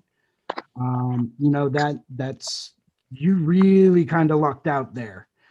Yeah. The one thing I always try to stress to people that are even considering looking for an apprenticeship is, tattooers that are willing to teach and that have knowledge to pass down, they want to see how much you're invested in it. They're not really looking for someone that's going to come in, learn, and then leave and go and open their own place. We want to make sure that you're invested in it and that you're going to take it seriously. And I'm not saying I'm looking for one, because I just don't think I'm qualified to have one yet. It's not something that I envision myself doing anytime in the next like 4 or 5 years. I'm not saying it's impossible, but I'm just saying that, it's not something I see happening. But I digress. So one thing that I know personally that I would look for is not necessarily an investment in like money or anything like that, but time. How much time are you willing to dedicate just to earn the right to have the apprenticeship? Yeah, absolutely. Because if Yeah. I'm going to spend my time teaching you, and if I'm going to invest my time into getting you up to the point that you can turn around and say, hey, I'm going to work at a convention in, Georgia, or if I'm going to work at a convention in Florida, I know I'm fully prepared and confident to go and work there because of what you've taught me. Yes. If I'm willing to invest the time in to get you to that level, how much time are you willing to invest to learn? That's the way I kind of equate it, because we all know time is money. So how much time are you spending on even looking for one? Are you taking them at no? Are you getting tattooed by the person at the studio? That these are, once again, things I personally look for. If you're going to come in and get tattooed on a regular basis, start asking some questions and say that you have an interest in it, and bring in your art portfolio and start to build that kind of a reputation with the artists that are currently working there. In my opinion, you have a far better chance of them saying, you're a little rough around the edges, but let's have you get in here and start helping us out, taking out the trash and whatnot. There's your foot in the door. Yep. Right? 100%. So, and once you have your foot in the door, you just kind of squeak on through the crack in the door, right? Next thing you know, you're sitting down and they're saying, no, no, no. What did I just teach you? You pull a line like this. It takes a while, but you can get there. Yeah, I think it's important too to know your place. And I think it's a great thing that you said, Jason, way beginning in this, about how you should never stop learning. Like, that's what artists are. You're going to learn until you die, pretty much. So don't ever think that, oh, once my apprenticeship's done, I'm just going to be, coasting. There's no such thing as coasting. You're just going to be working this hard every day, all the time, until you die. Yep. And if you don't like it, find a different career. Yeah, exactly. And I think it's a great thing that tattooing is becoming way more popular than before. But at the same time, you have to be realistic with your apprenticeship. Don't think that, you're going to have a social life. It's not going to happen. No. Yeah. What's that? I still don't have one. This is my social life right here. No. For the first 2 years of my apprenticeship, I didn't see anybody. And after the 2 years, they're like, "Oh my God, where have you been?" And I'm like, "Well, I'm grinding." I'm learning. I'm learning. That's awesome. So definitely just be realistic in your apprenticeship. That's what I wish I was when I first started. I was realistic, because I wasn't. I thought that, oh, this is going to take like 6 months and I'll be tattooing, and then I'm going to be this is going to be great. I'm going to be coasting. I'm just going to hang out and chill. And then after till the tail end of my apprenticeship, I'm like, this isn't going to stop. This is just the beginning of it. And I'm going to be more excited about it. And I think that's the mindset you have to understand and be realistic with. Your hands are going to hurt. Your elbows are going to hurt. Your back's going to hurt. Yes. You're going to be sleepless nights because your body just hurts and you have a 12 o'clock appointment the next day. So there's things to think about and be realistic with. And I know it's awesome to see like awesome tattoos on Instagram and Facebook and all these crazy people traveling the world making art and making money off art, but there's taxing with it. It's not as awesome as just the picture. The picture is just the picture. The tattoo is just the tattoo, and you have 10 more within the next 3 days. Yeah. I think you hit a very important point there as well. It's like, what you don't see is all the hard work that went behind that awesome tattoo. Yep. You're not seeing that. You're not seeing how many hours they've spent just drawing, trying to figure out perspective or proportion or, light source, or how to create a volume or a texture. You don't see any of that. All you see is a really well done tattoo. Yeah, absolutely. Yeah. And which once again is great that tattooing is way more mainstream and popular now, but at the same time, it's more common for apprentices to be in that mindset. And once they get into that realization of, oh, this is all the stuff that goes behind it, they're already, you know, deep into their apprenticeship and they really have to think about it. Like, do I really want to do this for the rest of my life? So, and that's one of the things that I appreciate as an artist, that is all the hard work, because when the community can come together, like how we're sitting here now, we can all understand that it's hard work and it's taxing and there's a lot that goes into it. But at the end of the day, like, just one big old community.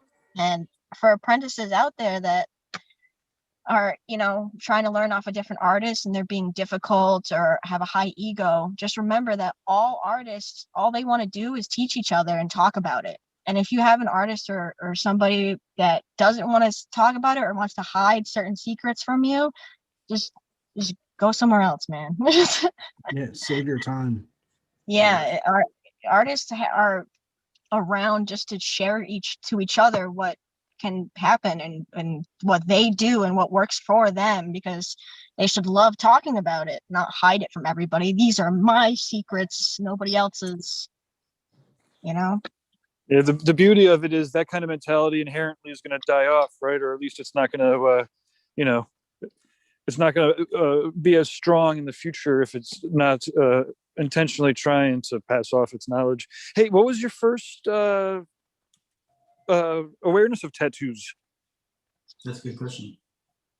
First awareness of tattoos? Yeah, like what, like I don't know, like when was your first time you remember? What are your first memories of tattoos? And then likewise, were you always drawn to art? And what was that shift? But I'm really interested in, you know, your first memories of tattoos. Yeah, so I mean, my dad had gotten a bunch of tattoos, which I thought were awesome. And I am the ripe age of 22. So actually, when I started getting interested in tattooing, a lot of the TV shows had the tattooing TV shows on. And I remember watching Megan Massacre tattoo, and I was like, oh my gosh, a female, we can do that too. And that's when it kind of sparked in the idea that I wanted to do that. But it was more of just like the freelance of it.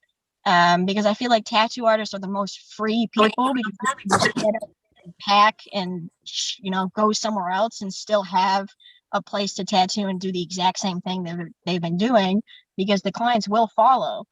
So I think that's what really drew me to it. And also conventions. I love conventions. Awesome. What conventions have you been to? I did work at Tommy's right before Awesome. COVID happened. I did Tommy's and then the Boston Tattoo Convention. That was super, super fun. Oh yeah. What is it that you love about them? The fact that there's live tattooing. I love the live tattooing, because sometimes I'll be the weirdo that just stands there for the whole 5 hours that person's tattooing and just stare. And I love that the public has more access to that sort of realm where they can walk by and see what actually happens behind the scenes. And I love all the pieces that come out. I love how creative people get with their marketing. And I just love watching artists communicate with each other. I think that's the best part about all of it, is just meeting so many artists, and everybody's different and they do different things and they are drawn to different things. But at the end of the day, we all are one big old family that just wants to draw and get paid for it. Fight a little bit. Hey, who did you meet? Who's some of the artists that you met that made a good impression? I met Eric Jones. He's, oh gosh, he's in New Hampshire, I believe. He was one of the first artists I met. Dan Brown, he's towards Boston. He did one of my tattoos. He was also very nice. And this was right before my apprenticeship, when I started going to conventions. So they answered a lot of my questions and I was able to talk to them. They're all super friendly. Let's see. Those are the only ones that I can remember off the top of my head. But I just loved seeing all of the artwork that was there. And I didn't know that they also did like performance acts too. That was new. I don't know if they do that at all conventions. But I know at Tommy's they did like the fire breathing and the sword swallowing stuff. So I thought that was random and cool.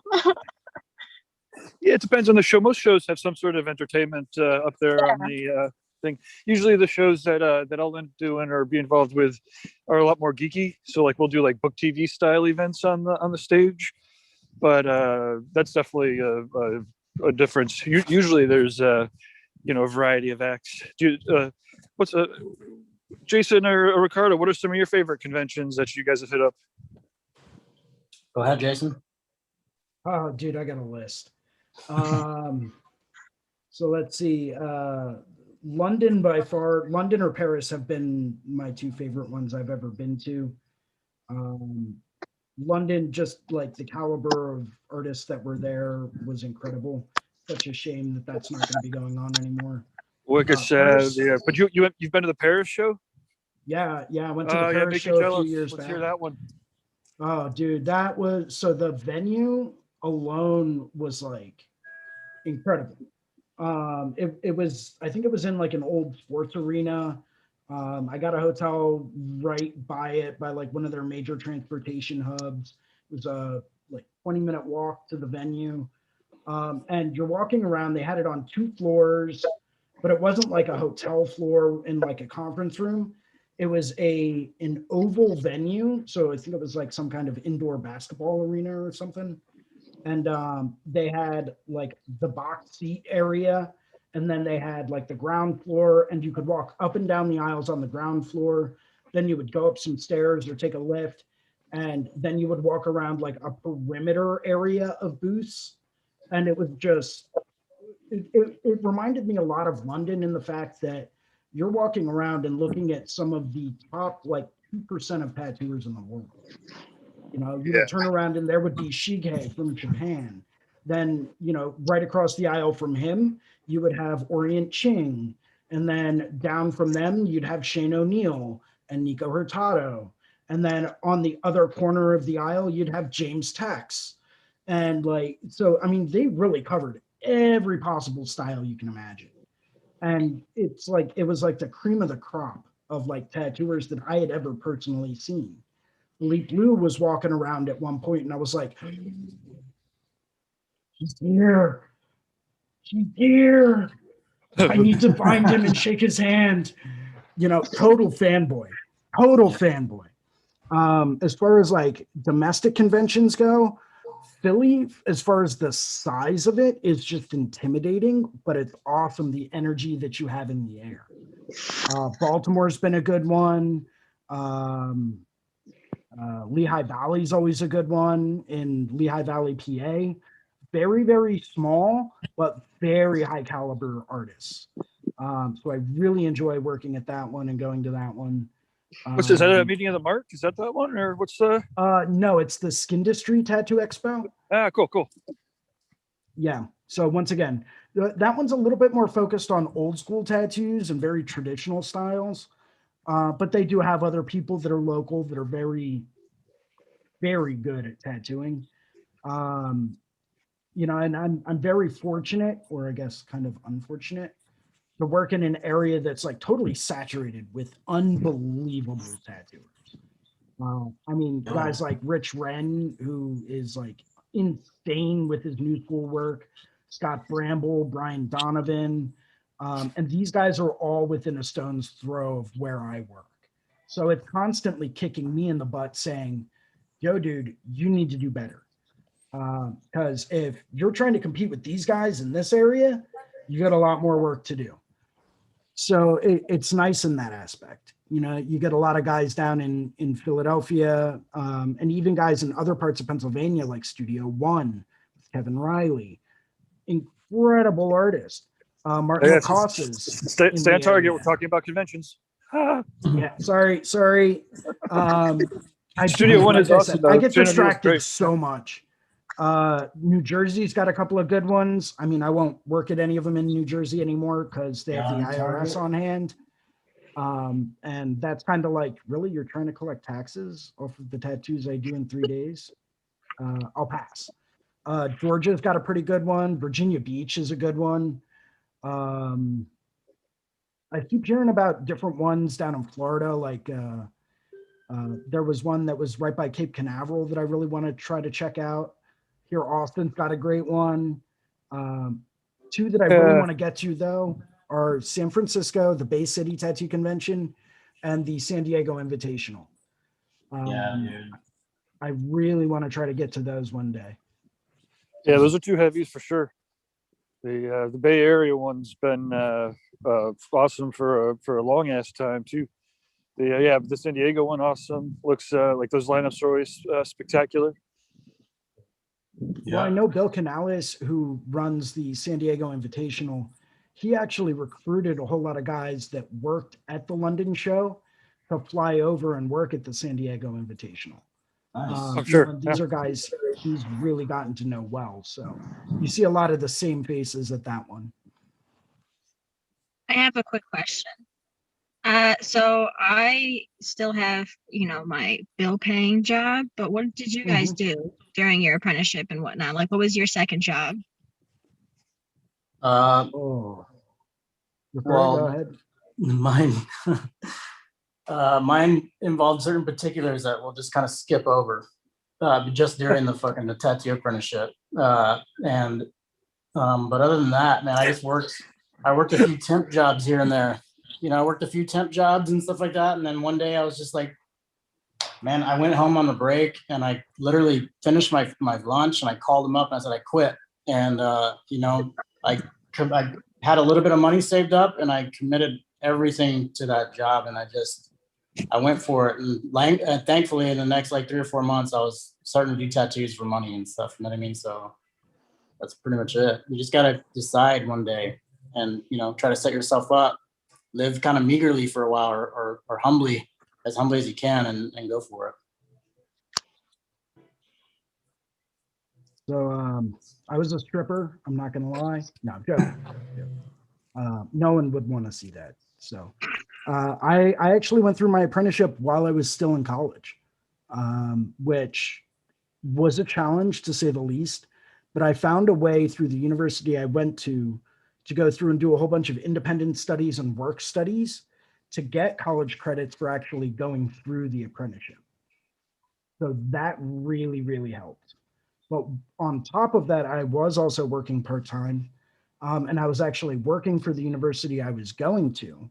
And I was like one of their computer lab techs. So basically you sit in the computer lab and make sure no one tries to steal anything. And no one's trying to set the place on fire or anything like that. And that worked really, really well. I graduated from college and still had a little bit to go in my second apprenticeship.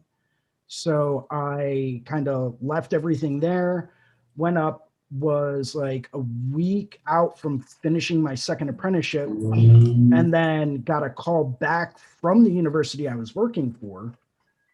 Long story short, they wanted me to go and work for them full time. And, so I did that while tattooing for a number of years. So I was a certified workaholic. When you're putting in 80 hours a week worth of work, you get burnt out pretty quickly. So that didn't last for a whole lot. But so I was working in IT and with computers and technology and that kind of stuff while I was an apprentice, and for a short period of time after I was done my apprenticeship while I was starting to tattoo. Yeah, I just put my month in of leaving, so I'm now just going to be tattooing. But I just wanted to know that. I think that's because I that's what I always wanted to know is what artists do before they actually get the job, and how they managed to draw while they had that job and do their apprenticeship at the same time, because I know that's a difficulty. And I'm happy that at least the apprenticeship is done, so I can just tattoo full time now and focus on that. It's a little bit of a relief, but I know it's a struggle for a long time before you get confident in making money from it, to draw and practice the tattooing stuff and doing your job on top of that so you can pay your bills.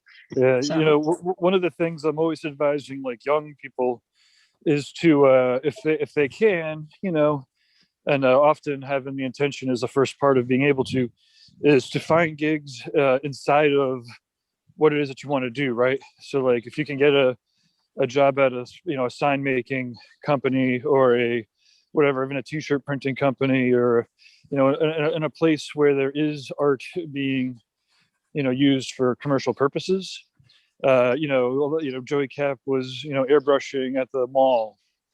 There's also, you can also, scrounge out if you're talking about minimum wage kind of gigs too, which is not everybody's case, of course, but certainly starting off, then, if you could sell, a $15 t-shirt or a $25 jacket, every hour or two for a couple hours, somewhere, you can find jobs, inside of the industry that you're doing, right? Now, a lot of people aren't that lucky. It depends on where you are, et cetera. What art you're in, et cetera. But like for musicians, working at the music store, teaching music lessons, et cetera. But yeah, again, we're not also lucky to be able to catch gigs that are, related to what we're ultimately going to do. A lot of people don't know. A lot of people change. Yeah, I know a lot of artists that did that, and I didn't actually find out until I started meeting different artists. I was like, oh man, I should have done that. So, so I've done all sorts of things, but definitely for people that don't have a lot going around in their neighborhood, as far as artist jobs that aren't what you want to basically do, finding like jobs where you're at a desk doing nothing but answering phones is like a fun thing, because you can draw at the same time. Like being a secretary at a hotel where you're just taking people in, you can draw, or you can take, like overnight shifts at a gas station in not a terrible neighborhood that you can draw while managing your little area. That's always stuff I try to find as well. That's awesome. Sounds like you got it together. Oh, I mean, I don't. I work at U-Haul. It's not one of those jobs. Yeah. That's ideally what you should do. Yeah. I think But, it's great. yeah. But that's what you definitely should be doing. But that's fun that you guys had those cool kind of jobs. Man. I think the And last job I define worked at was cool, data entry. Go ahead, Jason. Dude, oh, that's not fun. No, it wasn't. It's terrible. I was gonna say I was a professional nerd, so I mean it has helped. I have started to utilize some of those skills, especially doing stuff like this, and that's really been a godsend, because sitting down and saying, okay, we need to do a live web stream. How am I going to get this together, and what tools am I going to use to make this happen? What kind of things can I do to help separate this live stream from other ones? That's all part of stuff that I used to do back when I got hired back by that university. So I used to go through and work for an online and digital learning department where I went to college. That's what I did full time after I graduated and after I got done my apprenticeship, back when I was working about 80 hours a week. And that was not easy. There was a lot involved there. There were a lot of really late nights. There were a lot of, being up until 4 a.m, turning around, getting 2 hours of sleep, waking back up at 6:30 just to commute back to the office, go back to work there for 8 hours so that I could commute back home, have just enough time to change and get something to eat, and then get my butt to the studio to start working on whatever tattoos I had going on that night. And you still had time to try. Oh yeah, well, I mean, I factored that in on bathroom breaks. I would just break down in the bathroom sometimes. I mean, I still do that quite frequently, to be honest, but That's your it's like, oh my God, I got to do this tattoo. Yeah, you got to get that kind of workout when you're younger too, because like you could still find the time, but the goal as you get older is like, oh shit, I got to get more effective in less time. It's and it takes all that work. It's it doesn't get any easier on the physical body, I guess is all I'm saying. I completely agree. Also, the good habits of eating healthy and stretching and doing eye exercises right out of the gate is a million times easier to manage than waiting for shit to like start to break and then realizing you need to correct fucking 15 years of not stretching or whatever. Yeah, I think getting into good habits early is definitely key. Yeah, I remember doing one of my first tattoos, like a more than an hour tattoo, and my elbows started to hurt. I was like, I didn't even know your elbows could hurt. Yeah. Oh yeah. And I said that to all the artists, and they just laughed. Oh, you're in now. Yeah. Yep. Welcome to the Thunderdome. And one of the artists showed me like a I guess a knot that you can get on your elbow if that happens. And I'm like, oh, wonderful. So stretching is very important. It is. Yeah, You know, stretching other is- parts of the ergonomics, Jason or Ricardo, are either you tattooing standing up, or do you have like the massage table extenders that Adrian Lee's got kicking around, or anything similar? Or No, I'm gonna start looking into those, man. And I do try to stand up quite a bit. I've raised my table up a little bit from time to time, and that helps out a lot. You know, we talked the other day about changing things up a little bit too. Like, don't set your machine up with the same grip size every time you go to tattoo. You know, that's one big one for your wrist and your hands. Yeah, standing up helps out a lot too. So, what about you, Jason? So I've got a couple of points of note there. So I've got an ergonomic stool. It's one of those like saddle stools you can get on Amazon. I have one of Oh, yeah. those. Those alone have saved my back because it forces Yeah. you to sit with a straighter posture, right? So I'm not bending over quite as much, and it puts your legs in almost a natural standing position. I also kind of have an added advantage, okay? And I don't know how apparent this is, but I'm short as hell, okay? I'm like way below national average as far as height for guys. So if I'm standing up, most people are probably sitting down where my head would be, right? So like I have that as an advantage. So if I'm working on a forearm and forearm is here, right? It's right at eye level already. I don't have to bend down at all. I can sit with a perfectly straight back and tattoo it. If I'm working on someone's full back, yeah, I've got one of those Tatsol chairs that's hydraulic and that lifts a little bit. But because I'm so short, I don't have to go up super high with it. So I do have that kind of an added advantage. So, I mean, if I got one of those like table risers, it would probably make my massage table too tall. Nice. Do you hear that? Hear that, shorties? They might be making fun of you now, but it's gonna be benefiting you if you're a tattooer in the future. Absolutely, man. I laugh at everyone that's like 6 foot or above and they're doing tattoos. And like, oh man, my back is killing me. I'm like, yeah, no, I'm good. I got nothing. Sorry, don't know what that's like. Yeah. Sorry. Like Steve Moore is a very tall, lanky kind of a tattooer guy. I wonder what he's up to with that kind of stuff.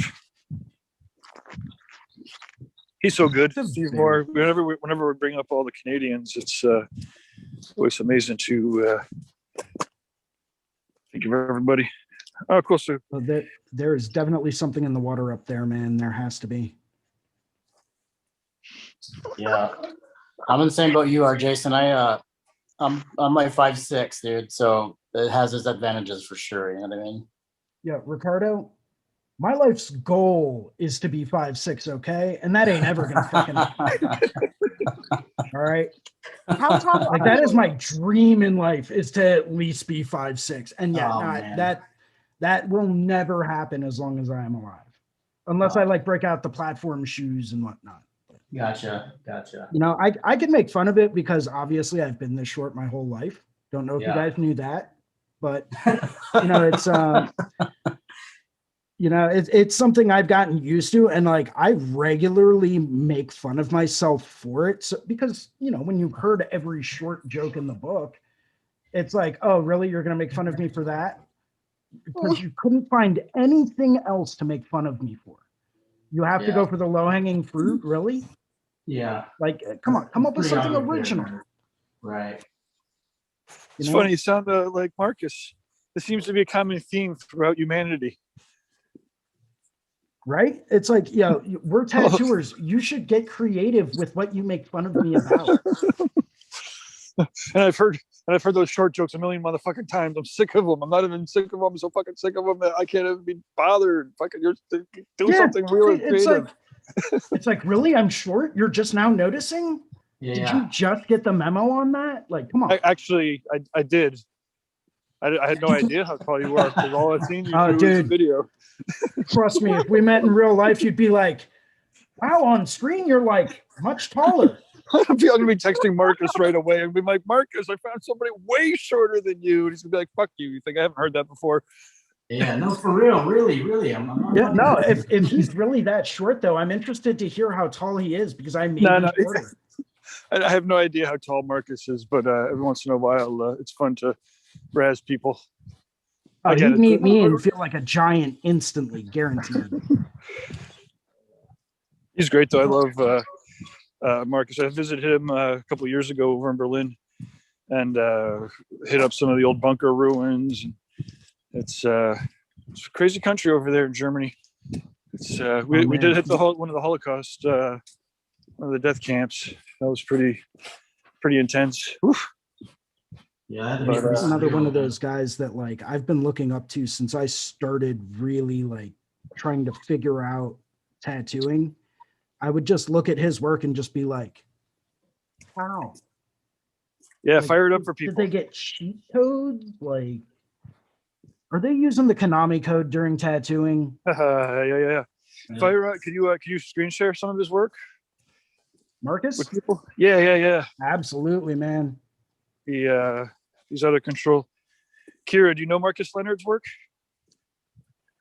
I don't. Is it bad that I say I don't? No, not at all. This is cool. This is one of the reasons why we do this, right?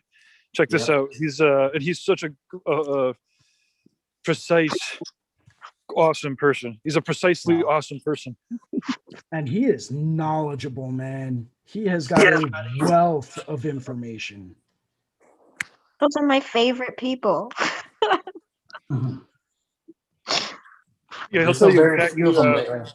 how he feels too. Because, okay, yeah. Oh wow. Yeah, man, his stuff is amazing. Look at that. That's, dude, like, that's awesome. Look at the textures, I right? was The just texture saying it. contrasts. Look at those large areas of shapes and gradient, right? And look at how anatomically it's like Yes. flawless. Bam. There's no way he doesn't know his muscle groups. Yeah, no. That He guy's been definitely eating his knows Wheaties. all of them. Look at that, man. That's another level of tattoo. Oh my god. Yeah, it's incredible. And that's one of the sleeves he's done. His palettes are amazing. Yeah, he Yeah, I've seen uses a some of lot it. of muted tones, contrasting with some very, very bright, pure saturated tones. Yeah. If you guys see one you want to take a deeper look at, by the way, just let me know. Yeah, click that one. Because this one, Well, that one too. Yeah, I was gonna say the blue one, but all these are all fucking. Yes. It's crazy. The way he uses focus is insane. right? Wonder if he's got some closer shots. Wouldn't it be the Look at first way time that someone it called me crazy? moves. Look at the way that tattoo moves as that guy is stretching out his body. Yep. Oh my goodness. I like the teals too. It's like the what is it? The more intense blue of the same color spectrum against that lighter tone. You know, like less intense. That establishes Right. that like that mid ground to background kind of dissipation. It's pretty cool, man. And then that See, what black I right above really- it.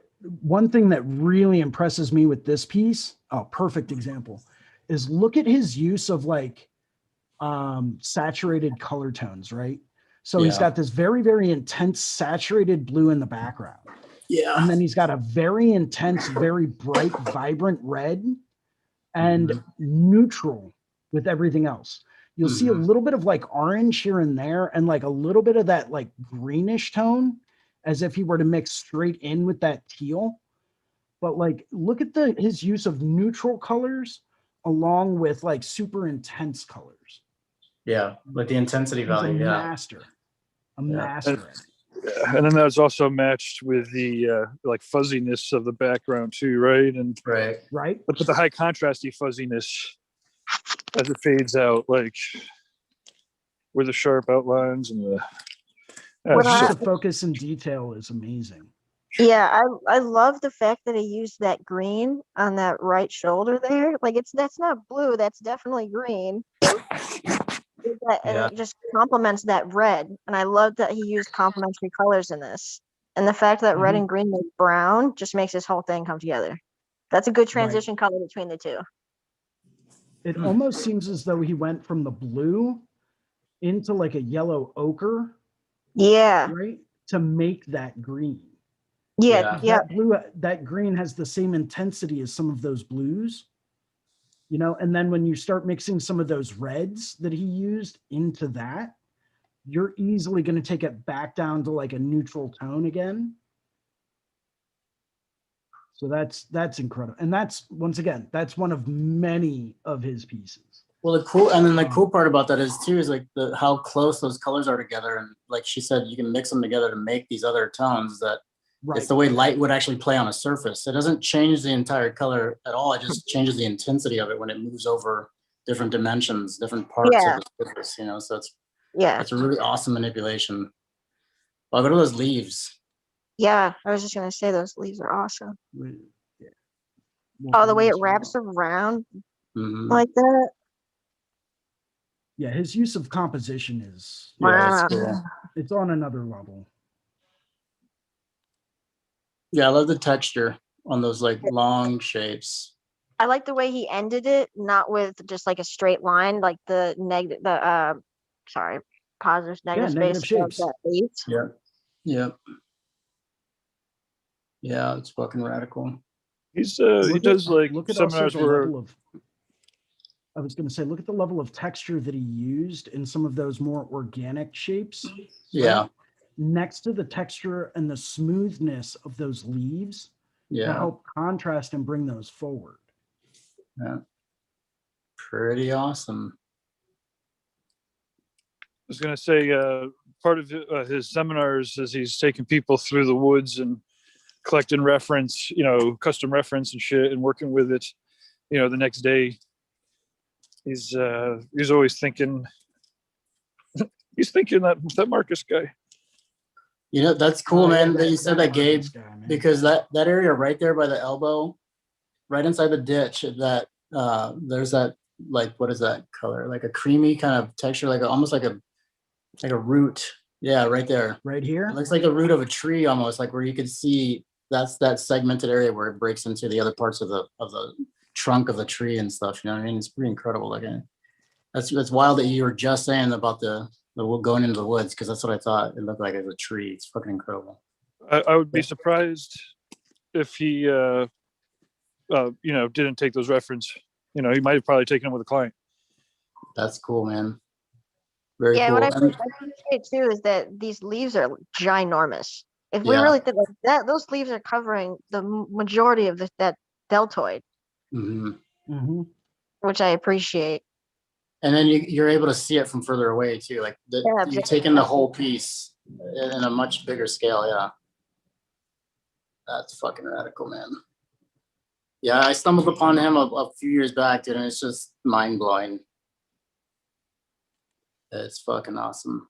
He was in the old Reinventing forums pretty heavily.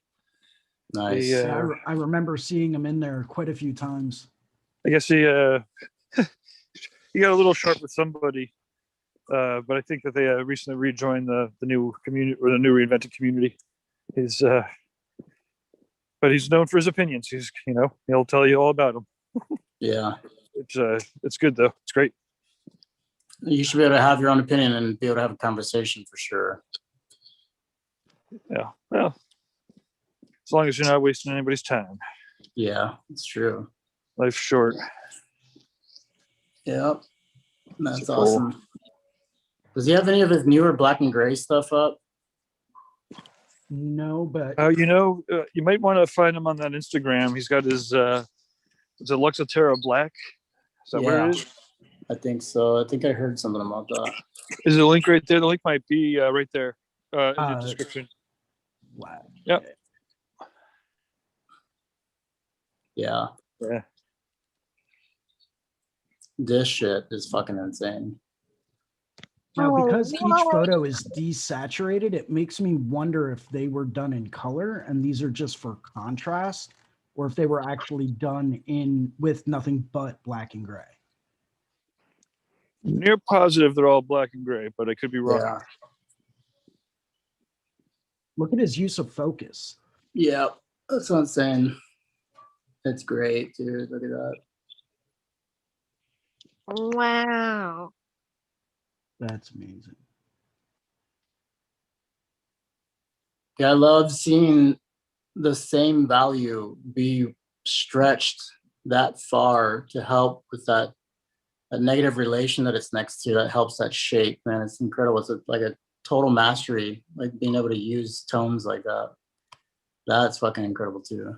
Yeah, you see like the way it curves down and stuff, you know, it just follows the contours of those lines and such. And it's just the same feel throughout that whole movement. So it's really cool. Manipulates One your thing eye. that I've always loved about his pieces is that he has mastered the way to move your eye through a whole composition and Yeah. have you look at one spot. Yeah, he wants you to see the first thing and then fall into it after that. Yeah. Right. Yeah. Focal Yeah, the point. first thing Yeah. I see is that calf. Yep. I keep staring at it. Right. I want to go into it.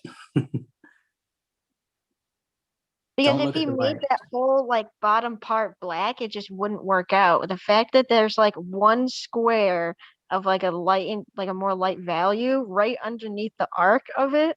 Mhm. Oh, perfect. Yeah. Yeah. Awesome. Well, hey, why don't we do masters and threes, right? So let's pick two more people to discover and cruise through. Oh, man. But they have There's to be one somebody guy I that came up. Have somebody you that guys Kira ever hadn't heard of Matt before. Driscoll? Oh, I Who's love that? Matt Driscoll. Okay, well, yeah, we need to, Matt's was a awesome, and everyone should good one. definitely check him out. Let's cruise through people Kira hasn't heard of though. Hmm. Oh yeah, I'd name anybody. I probably. Well, that's what we're doing. Although How absolutely, about Raptor Laser is Matt Driscoll. Everyone should definitely check him out. Yeah, he's the Absolutely. best. Nicest kid. how about Calais Corson? I No. don't know. Yeah, dude. That's awesome. All right, let Yeah. me Is see.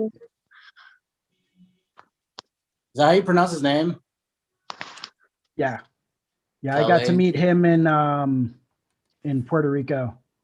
Oh, nicest person. I swear. Oh, fun. Yeah. See, anybody that can do a whole bodysuit is just insane. Yeah, I those waves are love great. what he does with like focus and some of his larger scale pieces and how you really get the Oh, sense that there's water moving over this snake, right? Yeah. yeah, I love the way that snake is placed. That's a Yeah. It's a great very placement for it. selective use of black line, Yeah. which has always blown my mind. Yeah. Are No, those but leaves you like can, a lighter toned outline? They Yep. are. Is that Wow. like that there's a negative space on them. yeah, almost like a negative line. Yeah. You can tell he uses a lot of black and gray value in his primary subject matter too. Like even from the tips of those leaves, Yeah. you can tell that he's using like a very nice medium gray wash in that to kind of accent and bring those colors down a bit, Yeah. you know, so that all of these nice reds and pinks will come forward a little bit more. Yeah. Leaves that unfiltered area even higher focus and yeah. Wow. Yeah, again, dude, the rolls and the waves and such, man. I love it when you see how fresh it is. There's that piece next to the left of the graffiti, Yeah, here. the waves, yeah. So you can see how fresh like all that washes, you know what I mean? Yep. And even the background, you see how like maroon it is, and it's like I love that effect. I mean, I love that freshness because like you can tell how smooth it's gonna be once it's all healed up, you know, Right. and then like for that previous piece that we saw, the way the waves just again, kind of like that Marcus Leonard stuff, the way it helps that line work move that much more. Right. really moves your eye around the whole piece. Yeah. Yeah, man. Yeah, putting that wave there like that really makes your eye go up. Yep. Yeah, wow. Rocking. I like his use of space. He really takes up everything and puts, it to use. Yep. The full body suit. Yeah, he's got lots of full body suits, man. Yeah, man. Lots of them. And it's primarily what he does. Wow. So, I mean, I could go on and Yeah, on. well, dig with into different- another detail. One more bodysuit to look into. How about that front there? His gradient is so soft. Man, It that's really killer. is. Now, a couple of things I would like to point out with this, and let me see if it's still going to share if I do this. Is that still sharing? No. Yeah, we got your desktop now. Put the porn away. Ricardo, you're next in trying to find the Have You Heard game. Have you heard of game? Okay. You got a little bit of time to think though. Yeah, that's what I'm doing. I'm racking my brain right now. Let's see. The best person you've never heard of. Man, this Philippe Lou is like the first one that popped in my head for sure. Well, so Kira, you know Philip Liu? I do not. Oh, awesome! There you go. Bam. Cool. Okay. You're welcome to your new addiction for sure. This guy's amazing. He's been tattooing almost his entire life. Like he was raised in a tattoo family. That's always the best. Don't you love those stories? Ugh. Yeah. This dude is, yeah. I can only imagine like being tattooed by this guy, man. So This dude was like a he's like- heavy inspiration on me when I first started too. I've just studied his like waves and dragons and stuff like nonstop, dude. The Liu family, legendary. You, one of the few people that I definitely got a little too fanboy tongue-tied to really do an effective job communicating. Yeah. I mean, I've the babbled people that- plenty, but Mhm. because I don't know how to communicate necessarily. Mhm. But I knew how to communicate by the time I was talking to him. And I was like, I do a convention. I'd really like it. And if you would consider coming, okay, gotta go by. Dude, I know, man. Oh, Damn, shit. Gabe. That's fucking great. But This is You- one of you- my favorite pieces that he's ever Dude. done. Yes, that negative dragon. Yeah. Fuck, Wow. dude. I mean, look at that. can you It's zoom just- in? Yeah, I I'm don't know if it'll let's see. I'm pinching and zooming. You can pinch and zoom on your screen. You got some fancy equipment there. Well, it's okay. It still looks pretty sick. There we go. Yeah. Dude, man. And look at all those. It's just all isobars and waves and negative space. Dude, it's fucking incredible. Yeah, that shit. It's all Man. playing on a slideshow, so Oh, Yeah. well, let's sit back and watch the ride, I guess. Look at that thing, dude. That's fucking incredible. Oh Yeah. my god. Yep. use of symmetry versus He's got a asymmetry. couple good videos. Yeah, those chrysanthemums are fucking nuts. Yeah, dude. I really love the way he moves your eye through the whole body. Yep. And then another somewhat of a little known fact is that he just draws everything on there too. Yeah. Like everything's just all freehand. Like it just draws it all on, man. All freehand? Yep. Mhm. Yep. It's all Look at drawn that. on. Fucking incredible. Yeah. When I first saw this stuff, I was like, that's what I want to be. I want to be that. That's what I want to be. And when I grow up, I want to be this dude. I think Man. every tattooer at one point in time has said that. Yeah. Yeah. You know, and he's come through so many genres of tattooing too, man. Like so many different styles and stuff. And like he was around for like the 80s, you know what I mean, movement, some 90s movement. And then it just comes back to this collection of just giant bodysuits. It's fucking awesome. I love that one. Ah, These are so good. Yeah, I remember meeting him at London the last time I was there, and I got him to sign his book on dragon claws. Nice. I was one of the like first 10 people Oh, there to yeah. buy it. I was Yeah. waiting in line for like a half hour, and I think there were only 2 other people ahead of me. And he came over and he started like signing them. And I was like, I shook his hand. First time I got to see him, because in Paris, apparently I had just missed him. Ah. And I was really upset about that. Yeah. But I got to meet him in London and actually shake his hand and talk to him and just thank him for everything he's done for the community of tattooers out there. And, really, really nice, just very humble guy. Yeah.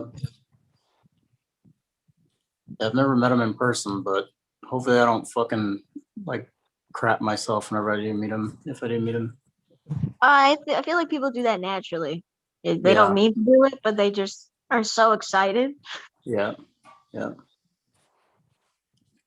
Yeah, I think I brought this up before, but I had that total fanboy experience where I was in Puerto Rico at the Puerto Rico show one year, and I was sandwiched in between, 5 of my favorite tattooers in the world, and I was like, I have to go. Like, I'm not worthy to breathe the air in this area right now, so I need to take a few steps back. Yeah, man. And it just puts you on a whole new level of just respect when you get to talk to these guys, and you get to find out that they're just like everyone else, Yeah. You just sleep a little less and work a little more. Hey, actually, so real quick, show off Driscoll's work. I didn't mean to. I had a game in mind, but we definitely want to show off his work. It's great. I got a funny fanboy story, man. I shared it with Gabe the other day in a message. I recently posted these 3 oil paintings that I had, and the first time I oil painted was at Jeff Gogoy's shop in Grants Pass, and he's like walking us through, and like the second day I do the skull painting and stuff like that, man. We come in on the 3rd day, and he'd already been there beforehand. He was digging the painting, and he was talking about stretching it on the canvas, trying to figure out how to stretch it on the canvas for me and stuff. And I was like, oh man, thanks. I made it for you. Yep. Yeah, dude. I was just like, I made it for you, dude. And he kind of looks at me and goes, thanks, dude. And then like walks away from me. But it was the same fucking deal. Cause like I was there, Aaron Bell was there, dude. Damon Conklin was there. Mike Cole was there, dude. Like he had been getting tattooed by Jeff like the day we showed up, and I was just shitting myself the entire fucking time. I'm like, what am I even doing in this room?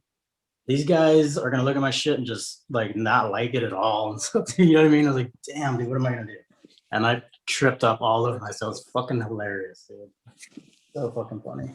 Dude, when you're in a room like that and you're surrounded by people like that are, industry leaders in the genres of tattoos that they do, it's like, yeah, it's hard not to fanboy out, Yeah, fuck yeah. I'm pretty sure I didn't sleep for the next couple nights. Like, what the fuck did I say? What did I say? I made it for you. What the fuck?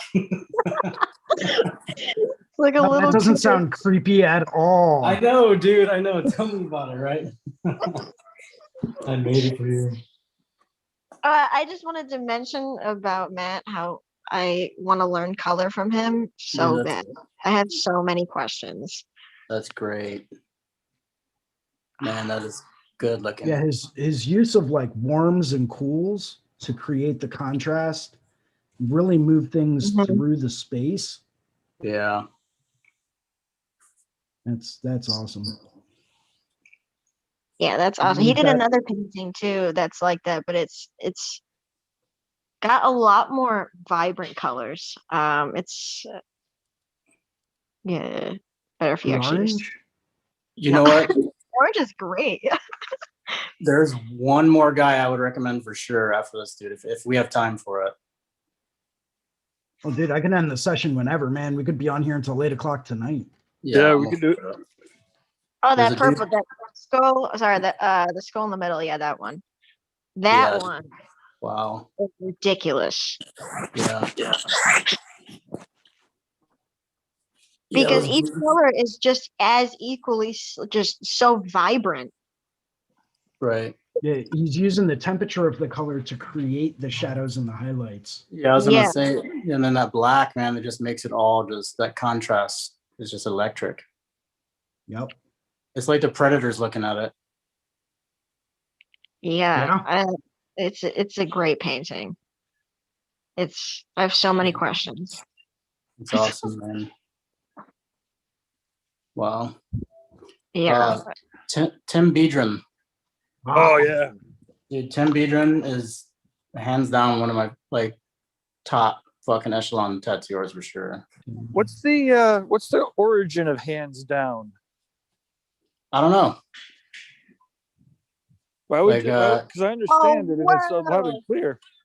I guess I would say, normally you'd raise your hands up to ask a question or something like that. And if you put your hands down, there's just no question about it, I suppose. Ah, there you go. Okay. Well, I'll look it up. Yeah. Beam in. Texture. Okay. Oh my god. Yeah, dude. Look at that Grim Reaper. This one? Oh my Yeah. god. Yeah, it's funny. So he went live on Instagram a few nights back, Mhm. and I just remember sitting down watching his process and Mhm. was just blown away by his insane attention to detail. Yeah. And when you have such high areas of detail mixed with such high areas of non-detail, Mhm. Yeah. the negative space, all the solid black, it really helps all of that detail come forward more. Yeah. But you can tell he also focuses quite a bit on his light source and his use of light source Right. to create the volume in what he does. The cool part, Jason, we talked a while back, like one of the first times I came in and zoomed in with you was the composition being an important factor. That's that underlying, structure for an image to look cohesive. And this dude nails it. Like as far as all the underlying angles and everything like that, man, there are so many like triangles that intersect with each other and all of his work. It's unreal. Yeah, let's just pull this one up for a real quick example. Yeah. I mean, that's looking at fucking his good. use of black line in this to create a boundary and a borderline, but still having, and I wonder if I can actually go through your notes here. I think that would be cool. So, one thing that we can really look at, and of course my tablet's screwing up on me. Look at the angles that are being created, right? With the use of his line, look at the paw, look at the angle of the skull, all of that stuff is, all factoring in, Yeah. and it's creating that motion. Mm-hmm. There we go. It's a little bit of it. Let's see. Yeah, Tim Biedron, man, that stuff is fucking incredible. I love the skull in the jaw. I keep looking at that. I kind of want him to. I wish he could have turned his arm a little bit because I just want to see that from complete side view. Mm-hmm. Because it's like the top jaw, but it doesn't look like it's eating the skull, but it still looks like it's there, like it belongs there. If that makes any sense. Yeah. Yep. Yeah, Like that's awesome. it fits into its space that it's set in, is what you mean? Yeah. Yeah. And you've got, you also have like these angles coming back down and around. Right. You've got this angle bringing your eye up. Yeah. You've got a lot of like negative halo space over here to really put focus and emphasis on this paw. Yep. You notice that coming around the head too. That helps bring your eye back here to put more emphasis on that. Yep. These areas of dark trees in the background are nowhere near as dark as if you look at like the tip of the nose versus those trees. So those are just like one step down from true black. So that's once again going to increase your contrast in your subject matter, in your focal point. That's really going to allow you to go through and put more emphasis there, really bring that more to the front than having that merge in with some of these darker areas in the background. Mm-hmm. Yeah. You know, and then you have that the point of the ear, the wolf's like right ear, and then you have where his right hand would be kind of holding onto the back of the jaw, and then the top left of the head on the skull. If you kind of like follow that connect the dots line, you definitely see a triangle right there, and that kind of pulls it in. Like if you look at the center of this guy's arm, it's almost right in the middle of that triangle that he's established with just those 3 points. Right. You know, and then you have on the opposite end of the spectrum how it kind of intersects into that right ear, even as from those same points too, man. It's just, and then you can come over to the background by the trees and everything, and then that circle part that you're talking about and everything too, dude. And then you have the thirds too. You know, the majority of the picture is broken into thirds, where there's that entire background. You have the midground for the face on the wolf, and then you have that entire portion for the mouth and the skull itself too. Mm-hmm. Yeah, it's almost like he does middle ground, foreground, and then background back here. Yeah. So it's a very, very good use of the rule of thirds. Yep. Big time. Yeah, man, his That's stuff is what- sound. What's up? Yeah, that's what I was just gonna say. I just love the fact that you can manipulate with muscle groups, which that's why I love tattooing too, because you can really use the muscle groups to your advantage, and putting it this way definitely did that. Mm-hmm.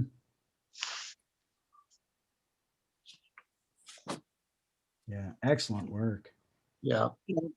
Absolutely.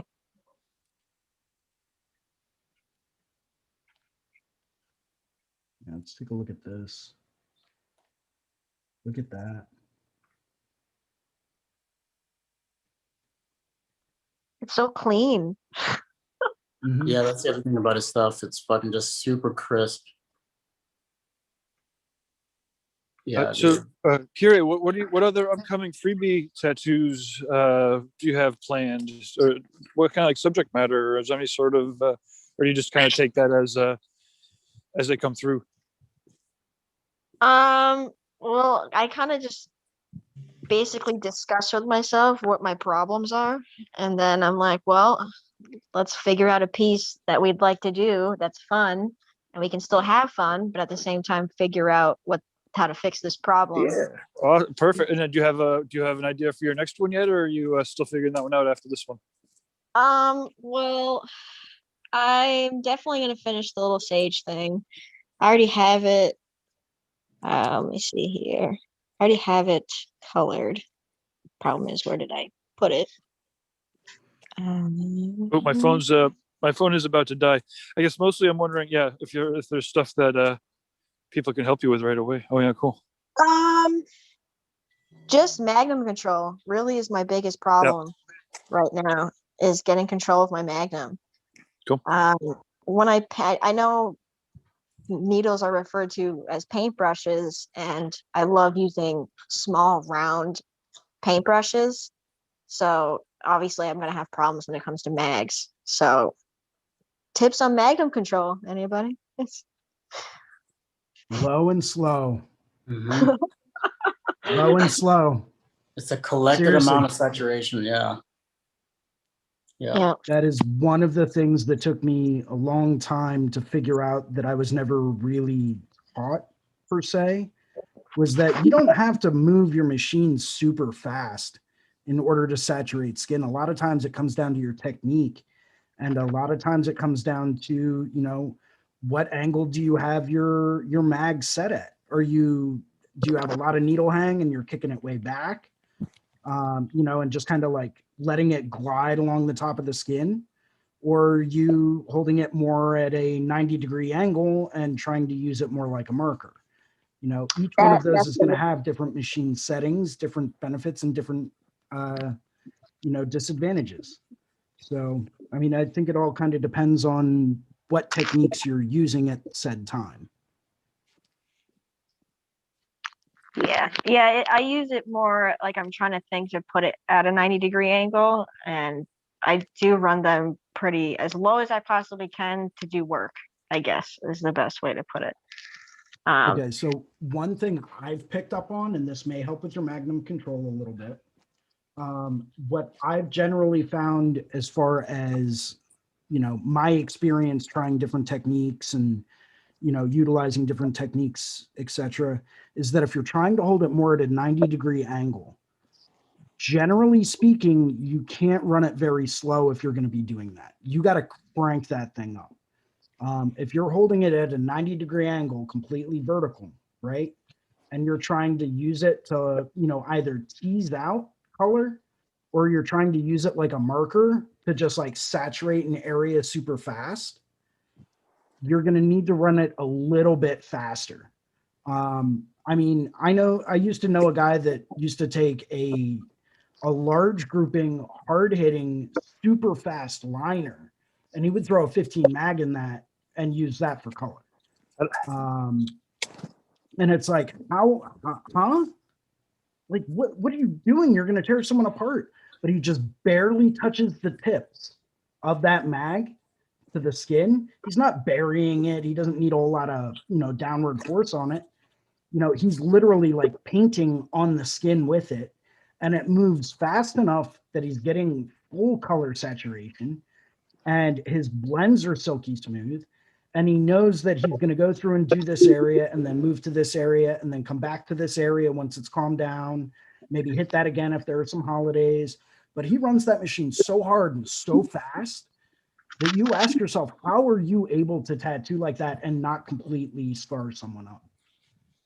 It's one of the ways that he does it, but he holds it at a 90-degree angle the entire time. If you're running it lower and slower, generally speaking, instead of having it, straight vertically, maybe kick it back quite a bit at an angle, let it bog down in the skin a little bit, right? And let it get that grip and just kind of coast it through. Do your small circles and massage it into the skin. Those are all little, you don't need as much needle hang if you're going to do that. You're going to work at pretty much the same pace, but because you're holding it back at such an extreme angle, right? Think about a phlebotomist, someone that takes blood for a living or, gives injections or whatever.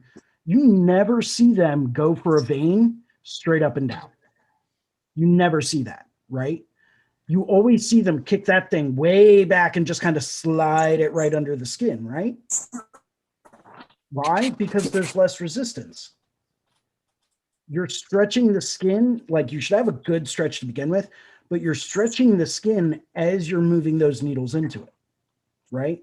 Because they're pushing forward.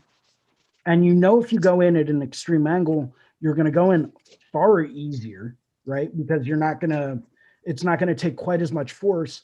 So you don't have to run your machine as hard. You don't have to run it quite as fast because that there's going to be less skin resistance there, so you can take your time and just coast through it, right? Where if your machine's up at a 45-degree angle or a 90-degree angle, you're going to have to do something to compensate for the elasticity of the skin. You're going to have to run it a bit harder because it's going to take a bit more force to go straight up and down with it, as opposed to kicking it all the way back. And I forget if I still have the video up on my profile. I might. From the last time I went live when I was coloring in my buddy's flames. But you can actually see me using that kind of a technique where I'm just taking it and I'm just like massaging it in super slow, and you're just seeing solid color all the way through. And like I got off the phone with him the other day. He was supposed to come in so we could finish those flames. He actually just took a job for what he does, where he's actually working and cleaning out septic tanks. So I have to wait for him to be done with that project until he can come back in, just so that he doesn't risk infection or anything. Because Lord knows that's a dirty job. What? So you can see that in there. Yeah, I guess, yeah, that's what I'm kind of been searching for too, is to make as little passes as possible and saturate as most as possible. So that's a good thing too to think about. So I'll definitely take that into account. Yeah, and these are all like little things I've picked up along the road. Everyone's got it's always different small techniques they things. prefer. Yeah, because right now my tattoos are taking too long. It feels like, only because I am so There is no concerned such thing. about. Yeah, I was just about to say, There is no such, you have to Yeah. get that idea out of your head. Yeah, Seriously. exactly. Like I dealt with that for a long time. I worked in a busy street shop. It was Yeah. get them in, get it done, and get them out. Because you Yeah. got the next one coming in 10 minutes. Or they're already Yeah, there that's, with you. that's If how you- basically it went. Right. So Well, if you take the time and you step back and you say, you know what, I would rather do it slow and right Yeah. than fast and wrong, and you get that into your head early, trust me when I say you're going to save yourself a ton of time. Yeah. yeah, you're absolutely I right. made that mistake for years, you know, Good point, and Jason. it took, yeah, it's crazy, but that's one of the things I've picked up on. Yeah, and the one thing that I could say, and I don't tattoo, so I just observe. But like, if there's a significant panel of tattooers there, and someone's showing off the work, and everyone's looking at it, and someone's then's like, "Yeah, I did that in 4.5 hours." You did not impress a single one of them. Like, not a single one is like, "Oh wow, we're so Yeah, yeah. excited that you did that in 4." Like, they're just really looking, at how well it was, Yeah. and then just mentally, you say that shit to people, and then, or they're looking for shit that you should have fucking noodled on a little bit longer. You're like literally tempting them. You're like, "Hey, can you find anything else that you might have done if you spent another hour or two on it?" So then what can Well, you say about the clients that, don't want to come back to pay for another session? And getting it done as little as, as in little sessions as possible. How do you get them to come back? you gotta put yourself out there and explain to them that you're trying to give them the best that you can. You know what I mean? And Yeah. you will have some people, no matter what you do, have some people that falter off because of the money or because of the time and stuff like that. But man, you just want to try to convey to them that you're trying to do the best for them that you can without damaging their skin or making a bad tattoo. You don't want to give them some bullshit tattoo. Right now you're shifting over, right? Like, so it's not like you're a master God, no. tattooer. I would definitely be set. A lot of it's about setting expectations, and educating people from the beginning. If you Yes. want it to look the way that it looks in my portfolio, this is the process that it takes. You're going to have to come back, but that's okay, because then it's going to look awesome, and we're going to take our time. We're not going to fuck it up. And, at the end of the day, you're still getting a good deal, because, other people are going to charge you twice as much to do this, in half the time. Yeah. Yeah. I've always, But a lot of it's just crafting the clientele. It's not simple crafting the clientele, but it's also, you want to kind of set the expectations. And again, mostly it's a matter of communicating and educating. And but if through your website or through your Instagram or wherever it is that you're promoting, if you start just setting that expectation right from the get-go, then that's just kind of, you start attracting the people that want that quality, regard. And here's the thing, right? Like, any real tattoo collector is also going to look at it and say, should have had a second session. And the way you really do it is, that's why you're doing these freebies. Make sure that those people in particular are coming back until it's done, like done. I mean, at this point, you have to get it by a couple of people before it's done now. I mean, obviously your mentor is the main one, but you want to make sure that you're using those as your showcase pieces, so that when people are like, "Oh, I want something like that," you'll be like, "Okay, well, that took 3.5 sessions, but I think I could probably do it in 3 now," that kind of thing. But what you put out there, and promote, is what will end up coming in. It's what you're attracting. And I'm not saying that you shouldn't put out kanji or faith upside down to get as much business as you can in the beginning.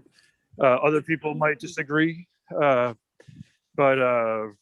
certainly the force at work is, you put it out there and educate people, and that's what you attract. And how hard-lined you are about other people or walk-ins or something in that, is kind of up to you. I mean, it's all up to you and your mentor. Speed comes with time. Yeah, I do have a question for you. Do you have, like Gabe was saying, do you have friends of yours that you can tattoo for like almost nothing? You know what I mean? Or like they can. Yeah, I do that. I have friends that come and I once a week and I tattoo them, or once every other week and I tattoo them. And we Nice. continue on whatever piece, or I just do something small that I just want to do. Like, hey, I drew this. You want it? Okay, let's do it, kind of Perfect. thing. And so that way I'm not solving problems in front of clients, because that's, I think, the worst possible thing you can do, I guess. Oh yeah, absolutely. Yeah, absolutely. You don't want to. Yeah, that's exactly why you want to work on people that are your friends and your family. Yep. Well, I mean, families. It's a tough one. You always got to make sure you do your best, and then 10 years later, do your best again. Yeah. Like, But you see it and you yeah, go, the point oh is, man, you I gotta definitely get it. want to do that on paying clients. Yeah. Yeah, I Yeah. agree.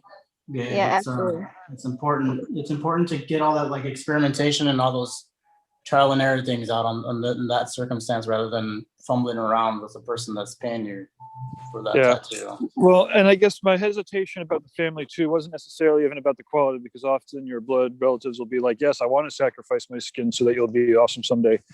But mostly for a tattooer that has to go through, decades of evolution.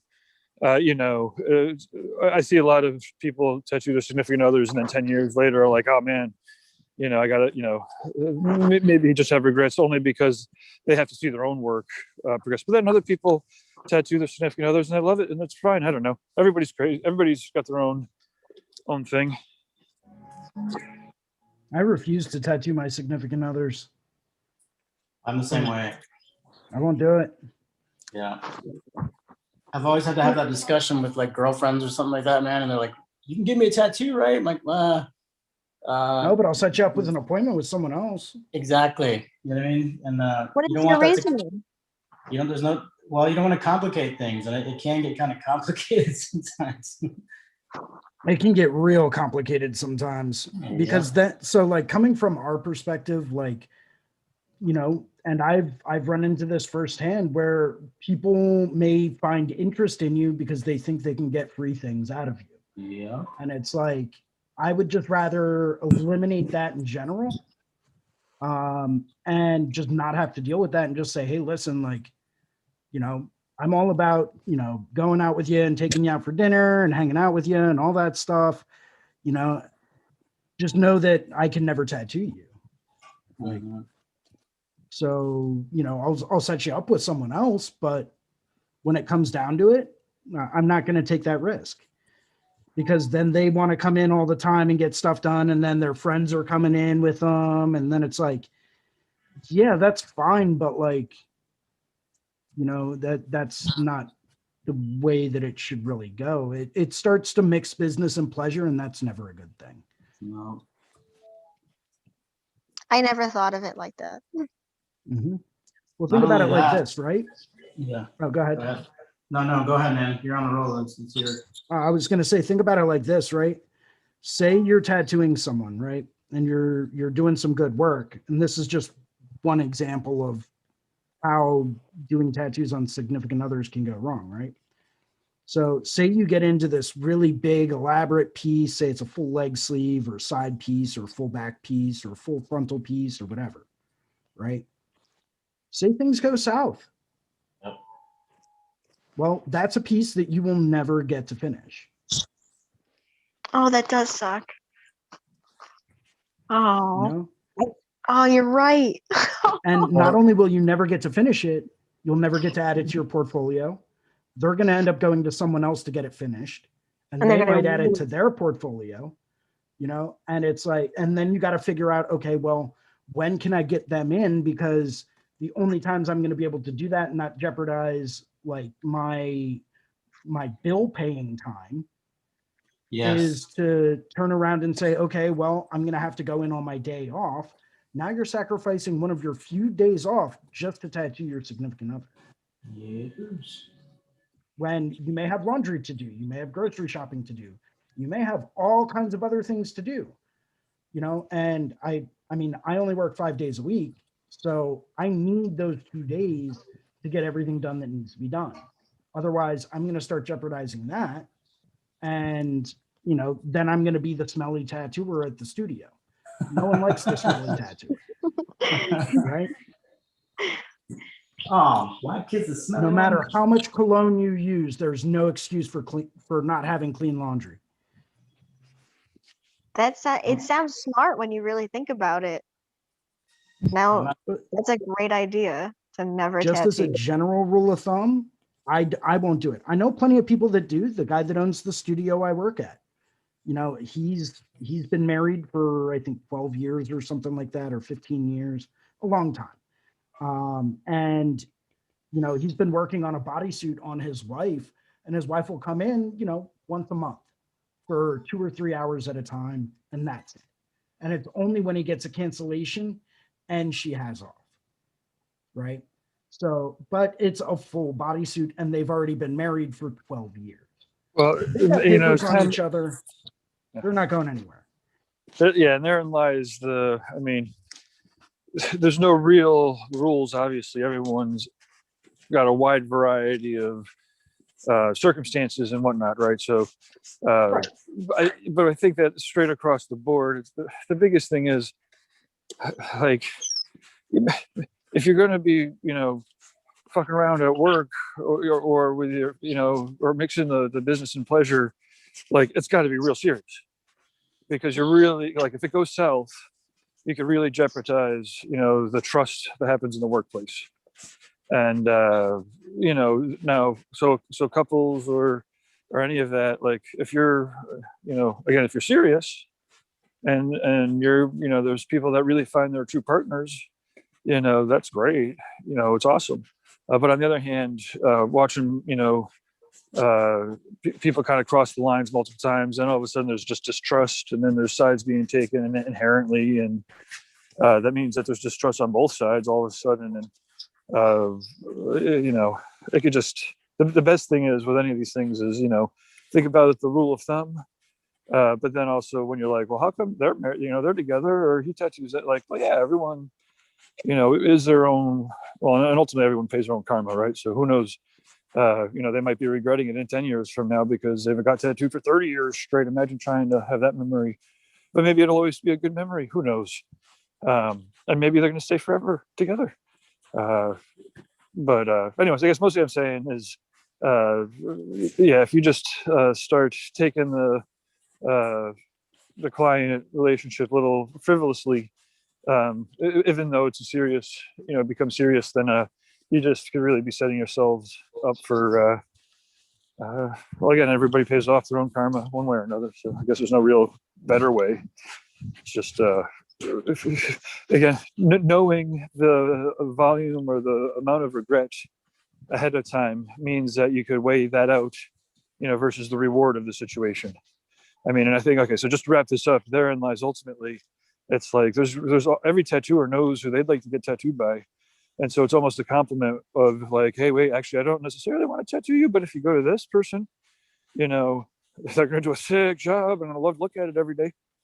And, it's not, I don't know, but again, everybody's different, of course. Yeah, there's always happy things, but also got to think about the likelihood of other things happening, like y'all ending it and you never see the piece again, which I think is more sad than the ending it is. Say goodbye to a piece you loved. Trust me on that, and it is not fun. No. There's a whole lot of conversation that comes afterwards where you're like, man, I don't even want to be around you right now. Yeah, especially if it does not end on a good note, man. That's that's the worst. Yeah, absolutely, dude. It's difficult. A lot of people have always said to me, like, oh, it must be killer, man. You get this killer job, you make all this money and stuff like that. I'm like, man, you have no idea what goes on behind the scenes. Like, I have almost no social life. Not that it bothers me, you know what I mean? Because I like doing this. But a lot of people would look at your life like it's this luxurious thing, man. But there's a lot of other things like what we're talking about right now, especially that comes into play that you have to think about, and you don't really think about it until you get into it sometimes, right? So there's some words of wisdom from some dudes that have been in it for a while. How about that? All for the love of the game. All for the love of the game. Well, and that's why I tell people, like, I even tell this to my parents. They're like, so when are you going to settle down and, find someone to be with? And I'm like, what are you talking about? I've been tattooing for like 11 years. Like, I'm missing the point here. And they're like, no, like get a significant other and, maybe settle down. I'm like, yeah, I have mine. It's called my job. Exactly. Like, I'm married to my career and I'm okay with that. I've accepted that. Yep. And you know what? Hey, someone comes along and wants to join me on my adventures, more power to them. It's going to be a bumpy ride and, can't guarantee I'll be there the whole time, but it's like tattooing has been there long before they would have come into my life, and it'll be there long after they are gone. What to me is going to be the better investment? Something that's been there perpetually that will continue to be there, or someone that, for all I know, maybe a little blip on my radar of life. It's kind of a depressing situation when you think about it. And I kind of regret putting it that way, but it's the honest truth. And I swear, I'm not as sad and lonely as I'm making it out to seem like I am. I'm really not. I have a very content life. I have a cat that is a bitch. But I think she loves me, so that's a good thing. How old's your cat? She's 6 years old, 5 or 6. How long did it take for her to start calming down and not tearing a bunch of shit up? What are you talking about? That hasn't happened yet. Okay. That's awesome. She does that constantly all the time. Does she really? Yeah, she was doing it to the chair I'm sitting in a little bit ago. That's hilarious. So pay attention to me. Yeah, right basically. Here. She gets jealous real quick. Does she really? That's crazy, man. Yeah, much like my last ex. Dang, no. Only she was jealous because I was working all the time, and when I wasn't working, I was drawing, and when I wasn't drawing, I was painting, and if I wasn't doing any of that, I was sleeping. So, go figure, right? All for the love of the game. Yeah. That's the price I pay to be able to go anywhere and work and have a great time and meet awesome people such as yourselves. Yeah, dude, likewise. It's if that's the price I have to pay, I came to grips with the fact that I would have to sacrifice, any kind of a meaningful, significant other relationship. And I'm not saying this is true for everyone. Okay. Everyone is different. There are a lot of people out there that are doing just fine that, have their significant others and they're supportive and, and they are everything that that person has ever wanted. And you know what? More power to them. I have not found said person yet. So until that happens, tattooing has me, and it's got all of me. So it's like, if you have that, great. More power to you. Everyone's situation is different. I don't have that, so I have a cat. So That's it, just a cat? yeah. You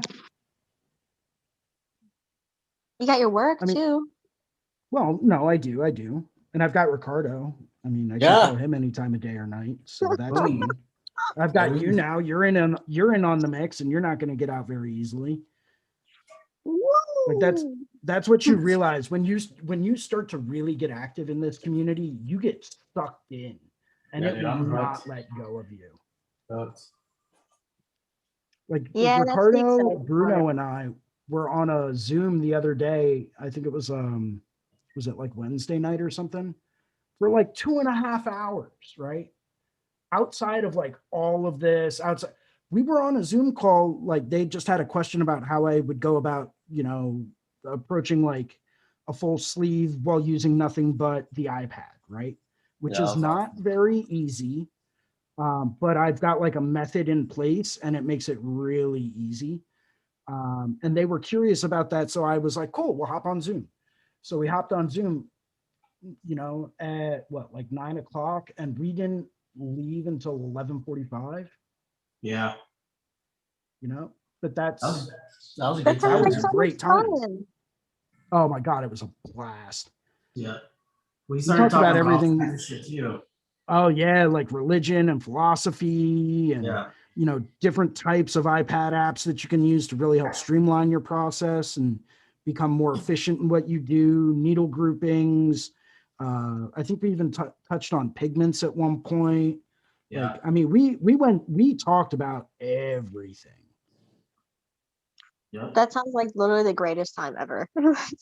Oh, it was an absolute blast. It was like hanging out with other artists at a tattoo convention, only we weren't at a tattoo convention. I'm in a tattoo convention in my head all the time. Is that okay? I It's like I got the fucking techno music and everything in there. It's just like like all the time, dude. I don't get it. Yeah, keep the beat going. Keep the beat going. And boots and cats and boots and cats. I feel like tattoo conventions are when tattoo artists feel most like little kids, and they Yeah. sure God, yeah. sometimes act like it. So I started doing this thing every time I work at a new show is like on the day that it opens, right? As I'm wheeling my stuff in to get set up or whatnot, I just like stop at the entrance, hold up the line, and just like close my eyes and just take a couple of really nice deep breaths and just like, yes, Yeah. here we go again. I'm at my happy place. Let's get this done. That's rad, dude. It is, man. And Taking I'm me a firm back. believer when we all die, right? We all Yeah. go to our own little special happy place, right? Call it Yeah. heaven, call it nirvana, call it whatever you want. The label that you put on it is irrelevant because it's our happy place. It's our place of most profound joy and contentness, right? Yep. Mine is a tattoo convention. Radical. Which one? I don't know because there are still so many that I want to work at. But it is a tattoo convention. That is where I will be going when I pass on. I know this because that is my true happy place. The chaos, the hustle and bustle, having, thousands of people around you at all the time, bobbing and weaving in between people just to get to the thermal fax so that you can run a stencil, so that you can do the same thing to get back to your booth. So you can slap that stencil on them, sit down and actually start tattooing. Like, granted, I have my little S8 stencil printer now, so I don't really have to do that anymore. But that's a side note. But it's like that whole process of the chaos and that feeling of stress that you have. I am at peace when that is going on, That's bitching, dude. That, and I always keep a flask of tequila with me, so that always helps. You know what? Speaking of which, I'm going for a little bit of tequila right now. Dude, don't get me started drinking this early because then I'm never gonna finish this piece for tomorrow. Oh man. And I'm not gonna be able to start working on that 3/4 sleeve. I have to get drawn up by Tuesday. Should we do whiskey or should we do tequila? Well, what kind of tequila? Well, I have this Casamigos right now, which is Casamigos pretty is good. I like run-of-the-mill. Casamigos. Yeah, it's pretty Hey, good. Oh, that's like, the añejo. Yeah, that's my jam. I like Clase Azul too, man. That stuff's pretty good. I don't know if you ever had that before. There's a tequila. If you get the chance, see if you can find it. It's kind of hard to find nowadays because I think they stopped making it. But it is my favorite tequila in the world. It is called Tequila Chamucos. Okay. And it's wonderful, man. I used to be able to drink it room temperature straight up out of a Dixie cup. At the end of every night, I would pour myself a little bit of it, sit down, draw, paint, work on whatever, and just sip on it all night, dude. And it almost has like a sweet kind of floral finish to it. It's delicious. Nice. I'll have to check it out. Send me the name if you don't mind. Yeah, dude.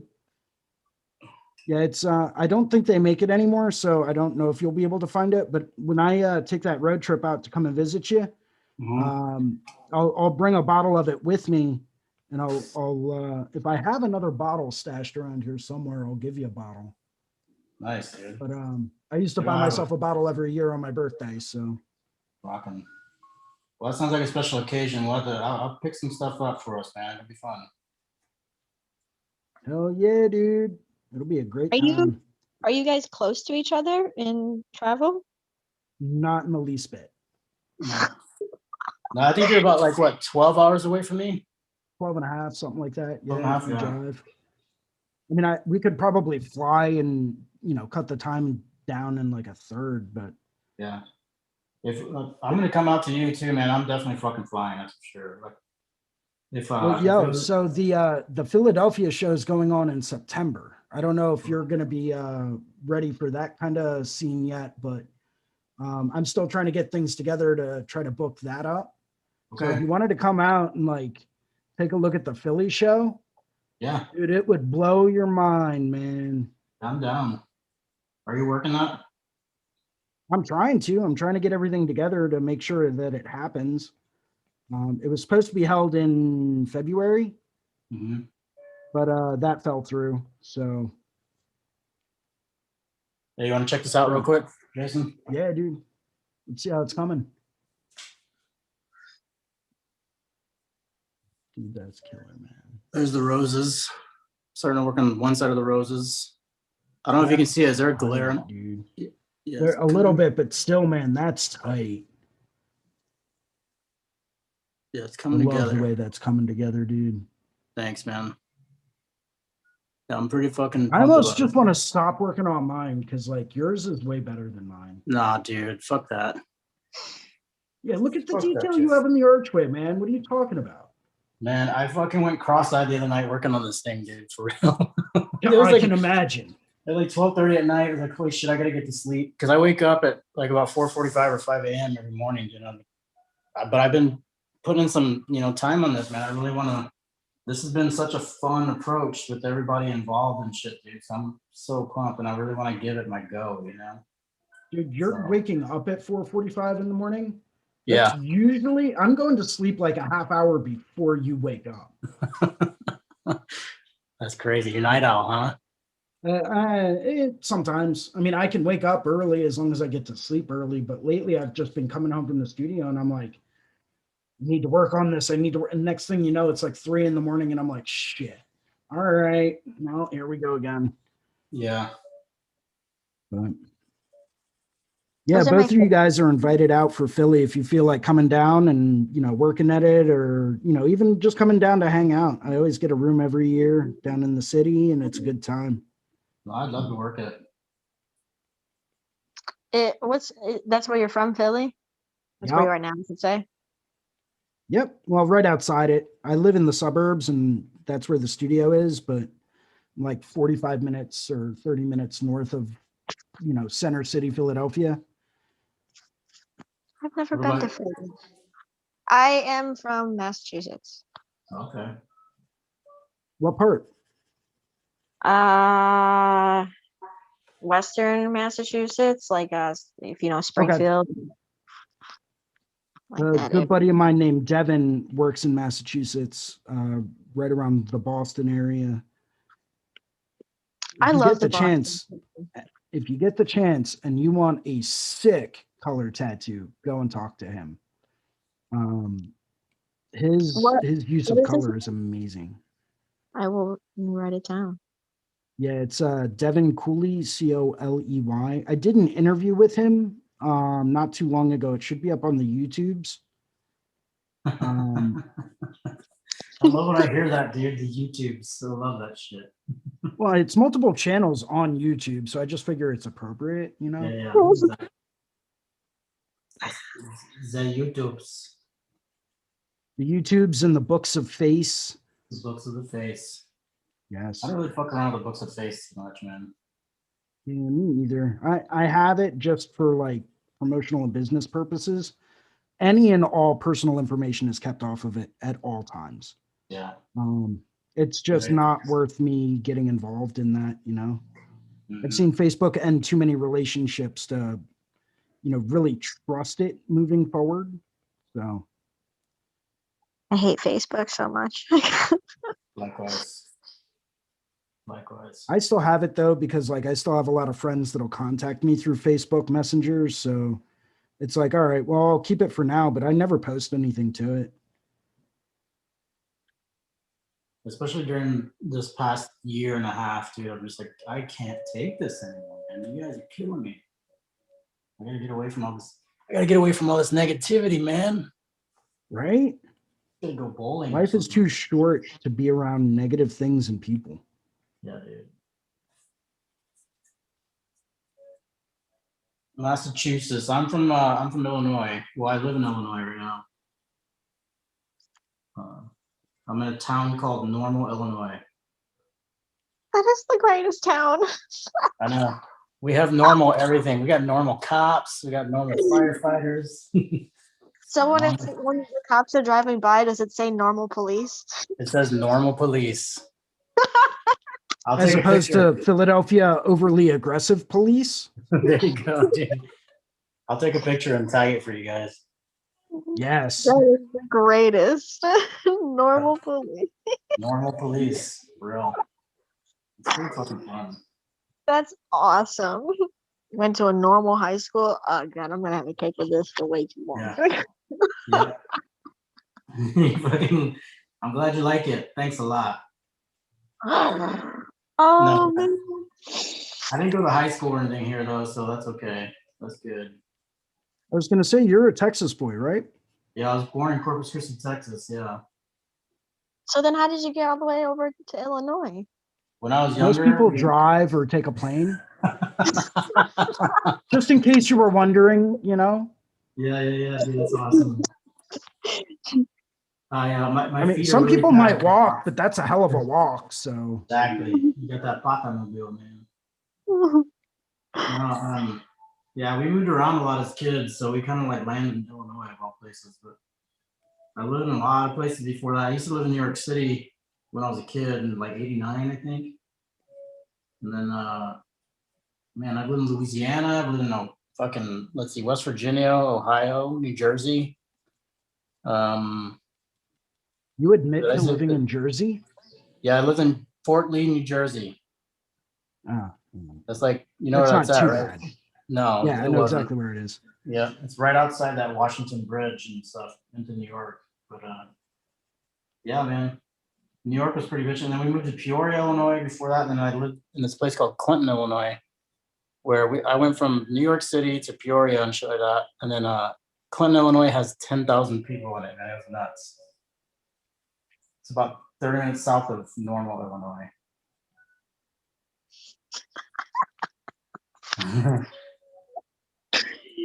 Oh, that's such a good name.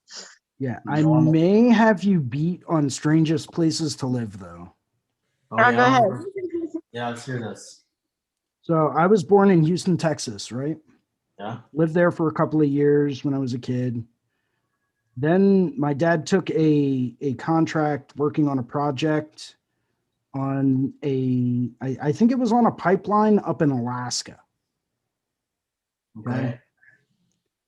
He was flying back and forth from Alaska to Texas for, I think, like 2 or 3 months. And he'd be up there for a week or two and then home for a week or two and then up there for a week or two and then home for a week or two. My mom had enough.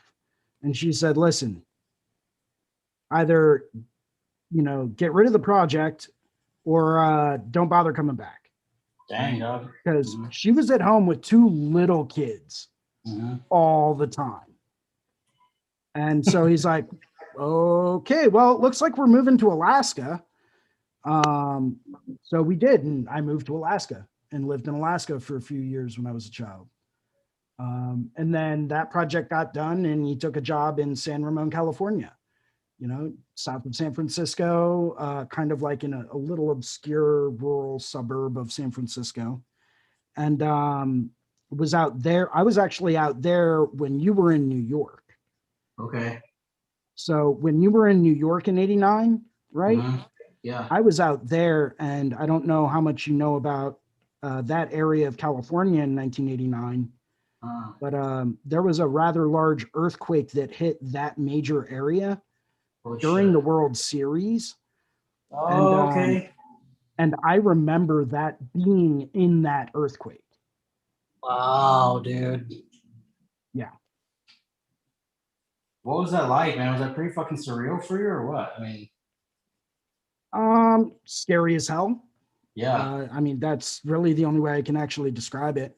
When everything around you starts violently shaking Mhm. and you start to hear like things falling down in people's homes, and you know, you hear buildings are collapsing and bridges are collapsing and stuff, like when you don't know if you're going to have power or fresh water for another couple of weeks, like it can be a bit terrifying. Yeah, dude. Fuck, I didn't even take that into consideration. That's crazy.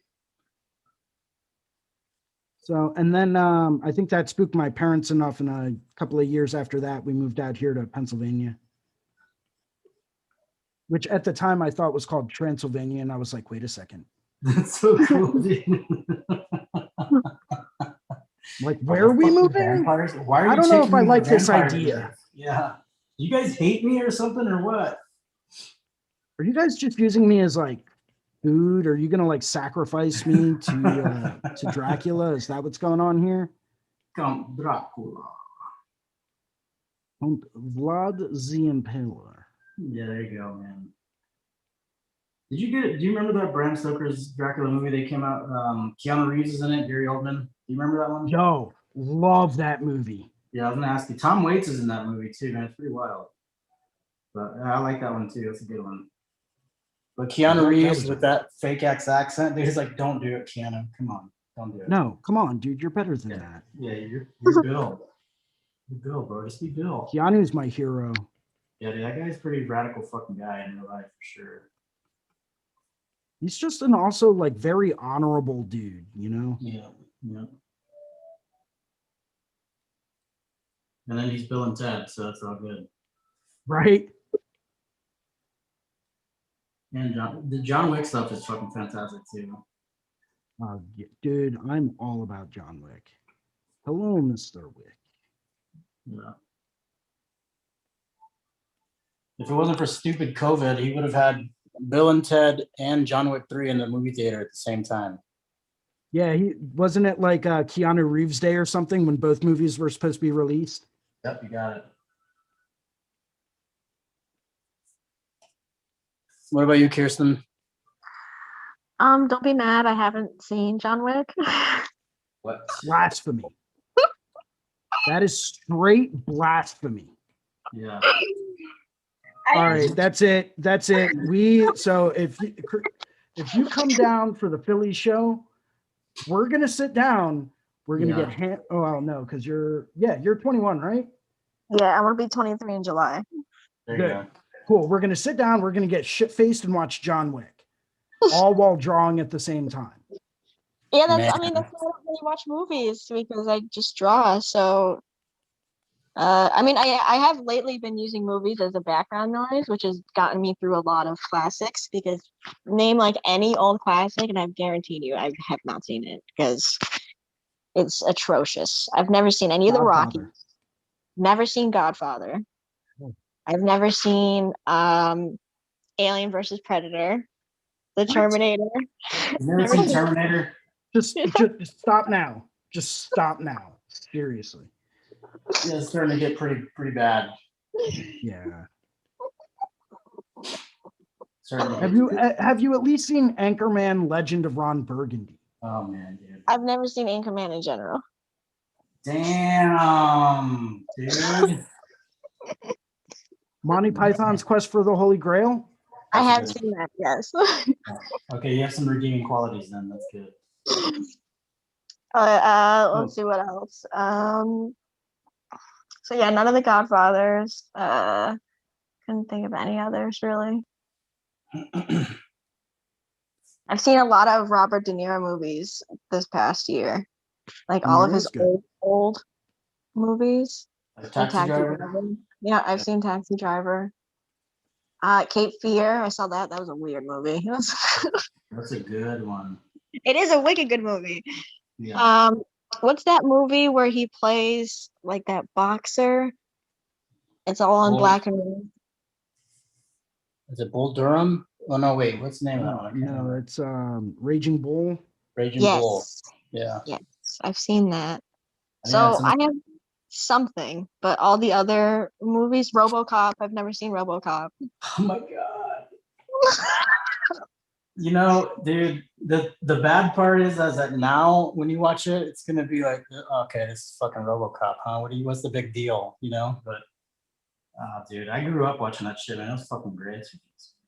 I've never seen the Lord of the Rings. Uh, let's see. Harry Potter? I haven't seen all of them. No, I think I just only really need to see like the first couple to get the gist of it. I saw up to the Goblet of Fire, and then I stopped watching it. Okay. And then everybody says that that's the worst part to stop at. Hey, when you know what? When you got tattoos to draw up, everything else comes second. Yeah. But now that I'm using them as background noise, I'm flying through them. I can't really watch them, but I get it. Right? I We mean, were I talking can't about- say anything. I did the Go same ahead. thing with Game of Thrones and Westworld. What? Yeah, I mean, I've seen each series like 8 times, but the first time I saw each of them, I just had them on as background noise for I was working on paintings at the time over quarantine. Yeah, Game of Thrones is like it's a give and take with me. A lot of times I think it's more like the shock value that people get into. It's like that. A lot of people hate me when I say this, but that show Breaking Bad, I think was more shock value than actual good content to me. You know what I mean? But I can see that. yeah, but you know, Westworld is actually pretty fucking good, dude. Like it's pretty. I was fucking gonna say I did go back through and completely rewatch that one, Yeah, and that was a great series. yeah, it's really good. They took an old '80s kind of thing and really amped it up. You know what I mean? They turned it up to 11. Yes, yes. This is Spinal Tap. Yeah, that's a good one too. That's where that came from. Yeah, exactly. And then Jason, you and I were talking about the other day about like audiobooks and stuff too. Yes. Yeah, I enjoy audiobooks whenever I'm drawing or something like that, man. It's pretty good. Ooh, name Relaxing. some good ones. What's that? Name some good ones. I like audiobooks as well. What kind of I mean- genre do you like? I mean, Yeah. I listened to the Stephen King The Dark Towers series. That was pretty good. Like the whole thing. I've recently got Ready Player One. I just finished Ready Player Two on audiobook the other day. I mean, Ender's Game, stuff like that. That's a lot of sci-fi stuff. If I get into nonfiction stuff, it's kind of harder for me to focus on my drawing and stuff. So a couple of my favorite authors that I really like for audiobooks are Scott Mariani. He does a whole series called the Ben Hope series about a former SAS operative that, goes through and basically saves the day a lot. Really, really great series. Mark Dawson, he does another one about a former SAS guy. So they both have like the voice narrators have like British accents. So it's really kind of a nice pace. Let's see who else. Mark Allen Smith has a book called The Inquisitor, which is fantastic. Like you really start to get into it, and it's just really nice. The whole like premise behind that book is imagine someone that specializes in what's known as information retrieval, basically getting people to tell the truth, right? Yeah. And imagine they're operating in today's world, in today's society, and this guy can go through and basically get information out of people without ever actually physically harming them. Wow. Right? So how does he do it? Right? Most of it's just like a psychological mind thing. Glenn Cooper's another great author.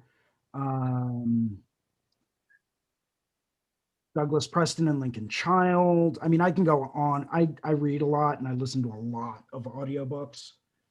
So I've got like a list of authors that are my regulars.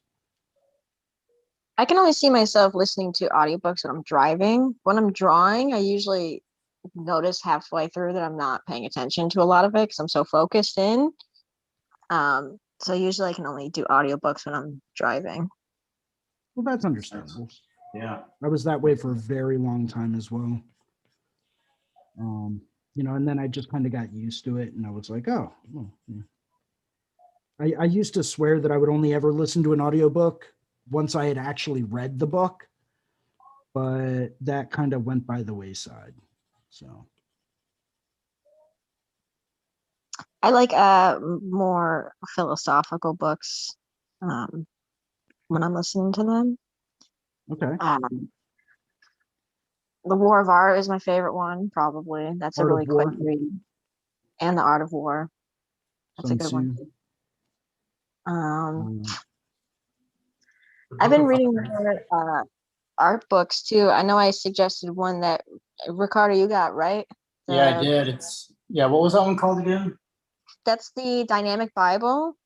Oh. And did you enjoy it? It's all right. I love it. It's so good. Yeah, I haven't had a chance to sit down and start some of the practices yet, but I'm really looking forward to it, especially with like you know, the markers or the pens. You know what I mean?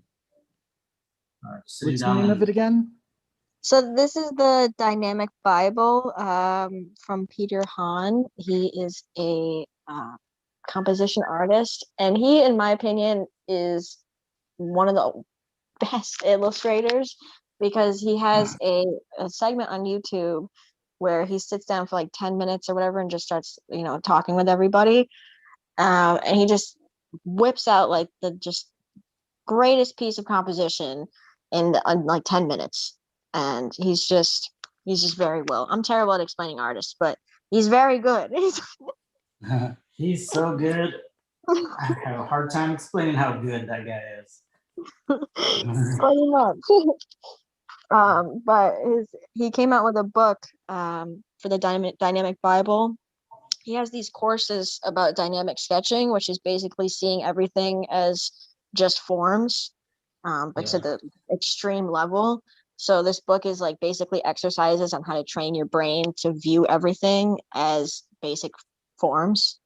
And when I started the exercises, I didn't realize how terribly I draw not squares, cubes until I started doing them. I was like, wow, screw the sphere. Like we gotta do cubes too. So Yeah, much stuff. cubes. Yep, cubes with independent light sources. Yeah. But that's been a good book.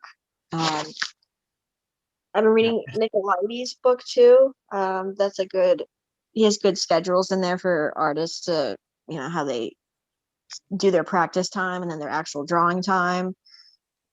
Because I learned that very late too, that you have to have practice time and actual drawing time on top of that. You can't just sit down and draw at times. You got to do exercises too. Yep. Which I noticed that when I do exercises before I actually sit down and draw, I get way less frustrated at myself because I'm already warmed up. Yeah, that's a good practice to take on, especially if you're kind of tense. It shakes all the bugs out. You know what I mean? It's like that. What was it in Zombieland? He's like, you got to do the cardio stretch or whatever. It was one of his rules. So he can do an extra lap around his car just so he can get his keys. Yes. Exactly. Got it. Hey, I seen that one. I'm gonna say, good thing. That's a plus. That's a plus. Pop quiz, you passed, man. So I am actually going to get going in a little bit, guys. Yeah. Why don't we go ahead and start doing our sign-offs? All So, right. Ricardo, let me spotlight you. Why don't you go ahead and tell us where you're from, how people can get a hold of you, Yeah. everything like that. For sure. My name is Ricardo Sertivant. I tattoo at Candor Tattoo. You can find me on Instagram under the same username at Candor Tattoo, CANDOR Tattoo. I live in Illinois in a town called Normal, Illinois. Yeah, I've had a great time today, man. Today's been covering a lot of topics and stuff, dude. Jason, it's always a pleasure. Kirsten, good to meet you. You had a lot of really good questions as far as like your entry level and like where you're at, and keep that curiosity going. I think it'll help you out a lot. So yeah, that's Awesome. it. Cool. Kirsten, let me, I'll go through and spotlight you and just tell everyone where they can find you and, you know, what you do, what your Instagram is, plug yourself a little bit. Hello, my name's Kirsten Franklin, and I tattoo out of a small shop in West Springfield, Massachusetts. You can find me on Instagram at Frankie Says Things. And I have a website too. It's prpprint.com. I have some prints there, maybe. And that's kind of it. It was wonderful meeting everybody, and I hope that we can all congregate at Philadelphia. That would be super fun. Yeah. Awesome. Sounds great. And I'll go through and do myself last. So, hey everyone, welcome. My name is Jason Leeser. I'm a tattooer at the Inkwell Tattoo outside of Philadelphia. You can reach me on Instagram at Philly Inc. I'm always down to answer questions. Thank you guys both very much for hopping in here, asking questions, making comments. A lot of really great discussion went on today. Thank you guys very, very much. Wanted to say thank you to everyone that was watching today. Really appreciate it. And hopefully I'll see you guys again next Sunday. If not, there's another drawing group going on tomorrow morning at 9 a.m. East Coast time with Jake Meeks from the Fireside Tattoo Network. Go and check it out if you don't know what that is. I'll be joining in as well. Definitely always great discussion going on in that drawing group as well. I'll probably be finishing up my final project because I'm going to start working on this 3/4 sleeve I got to get rocking on. And for those of you out there that are not aware, highly recommend that if you guys are a subscriber to the Reinventing drawing groups and the Reinventing canon, jump in the Monday night live drawing group sessions. A lot of great discussion, a lot of great tips on how to improve your artwork, a lot of great discussion with Guy himself. It's like great one-on-one instruction. Really helps get your mind back to that place that we all know we've been at, where we're like, yeah, art, let's do it, right? So definitely highly recommend you check that out. And yeah, once again, thank you guys very much for tuning in today and hope to see you guys again next time.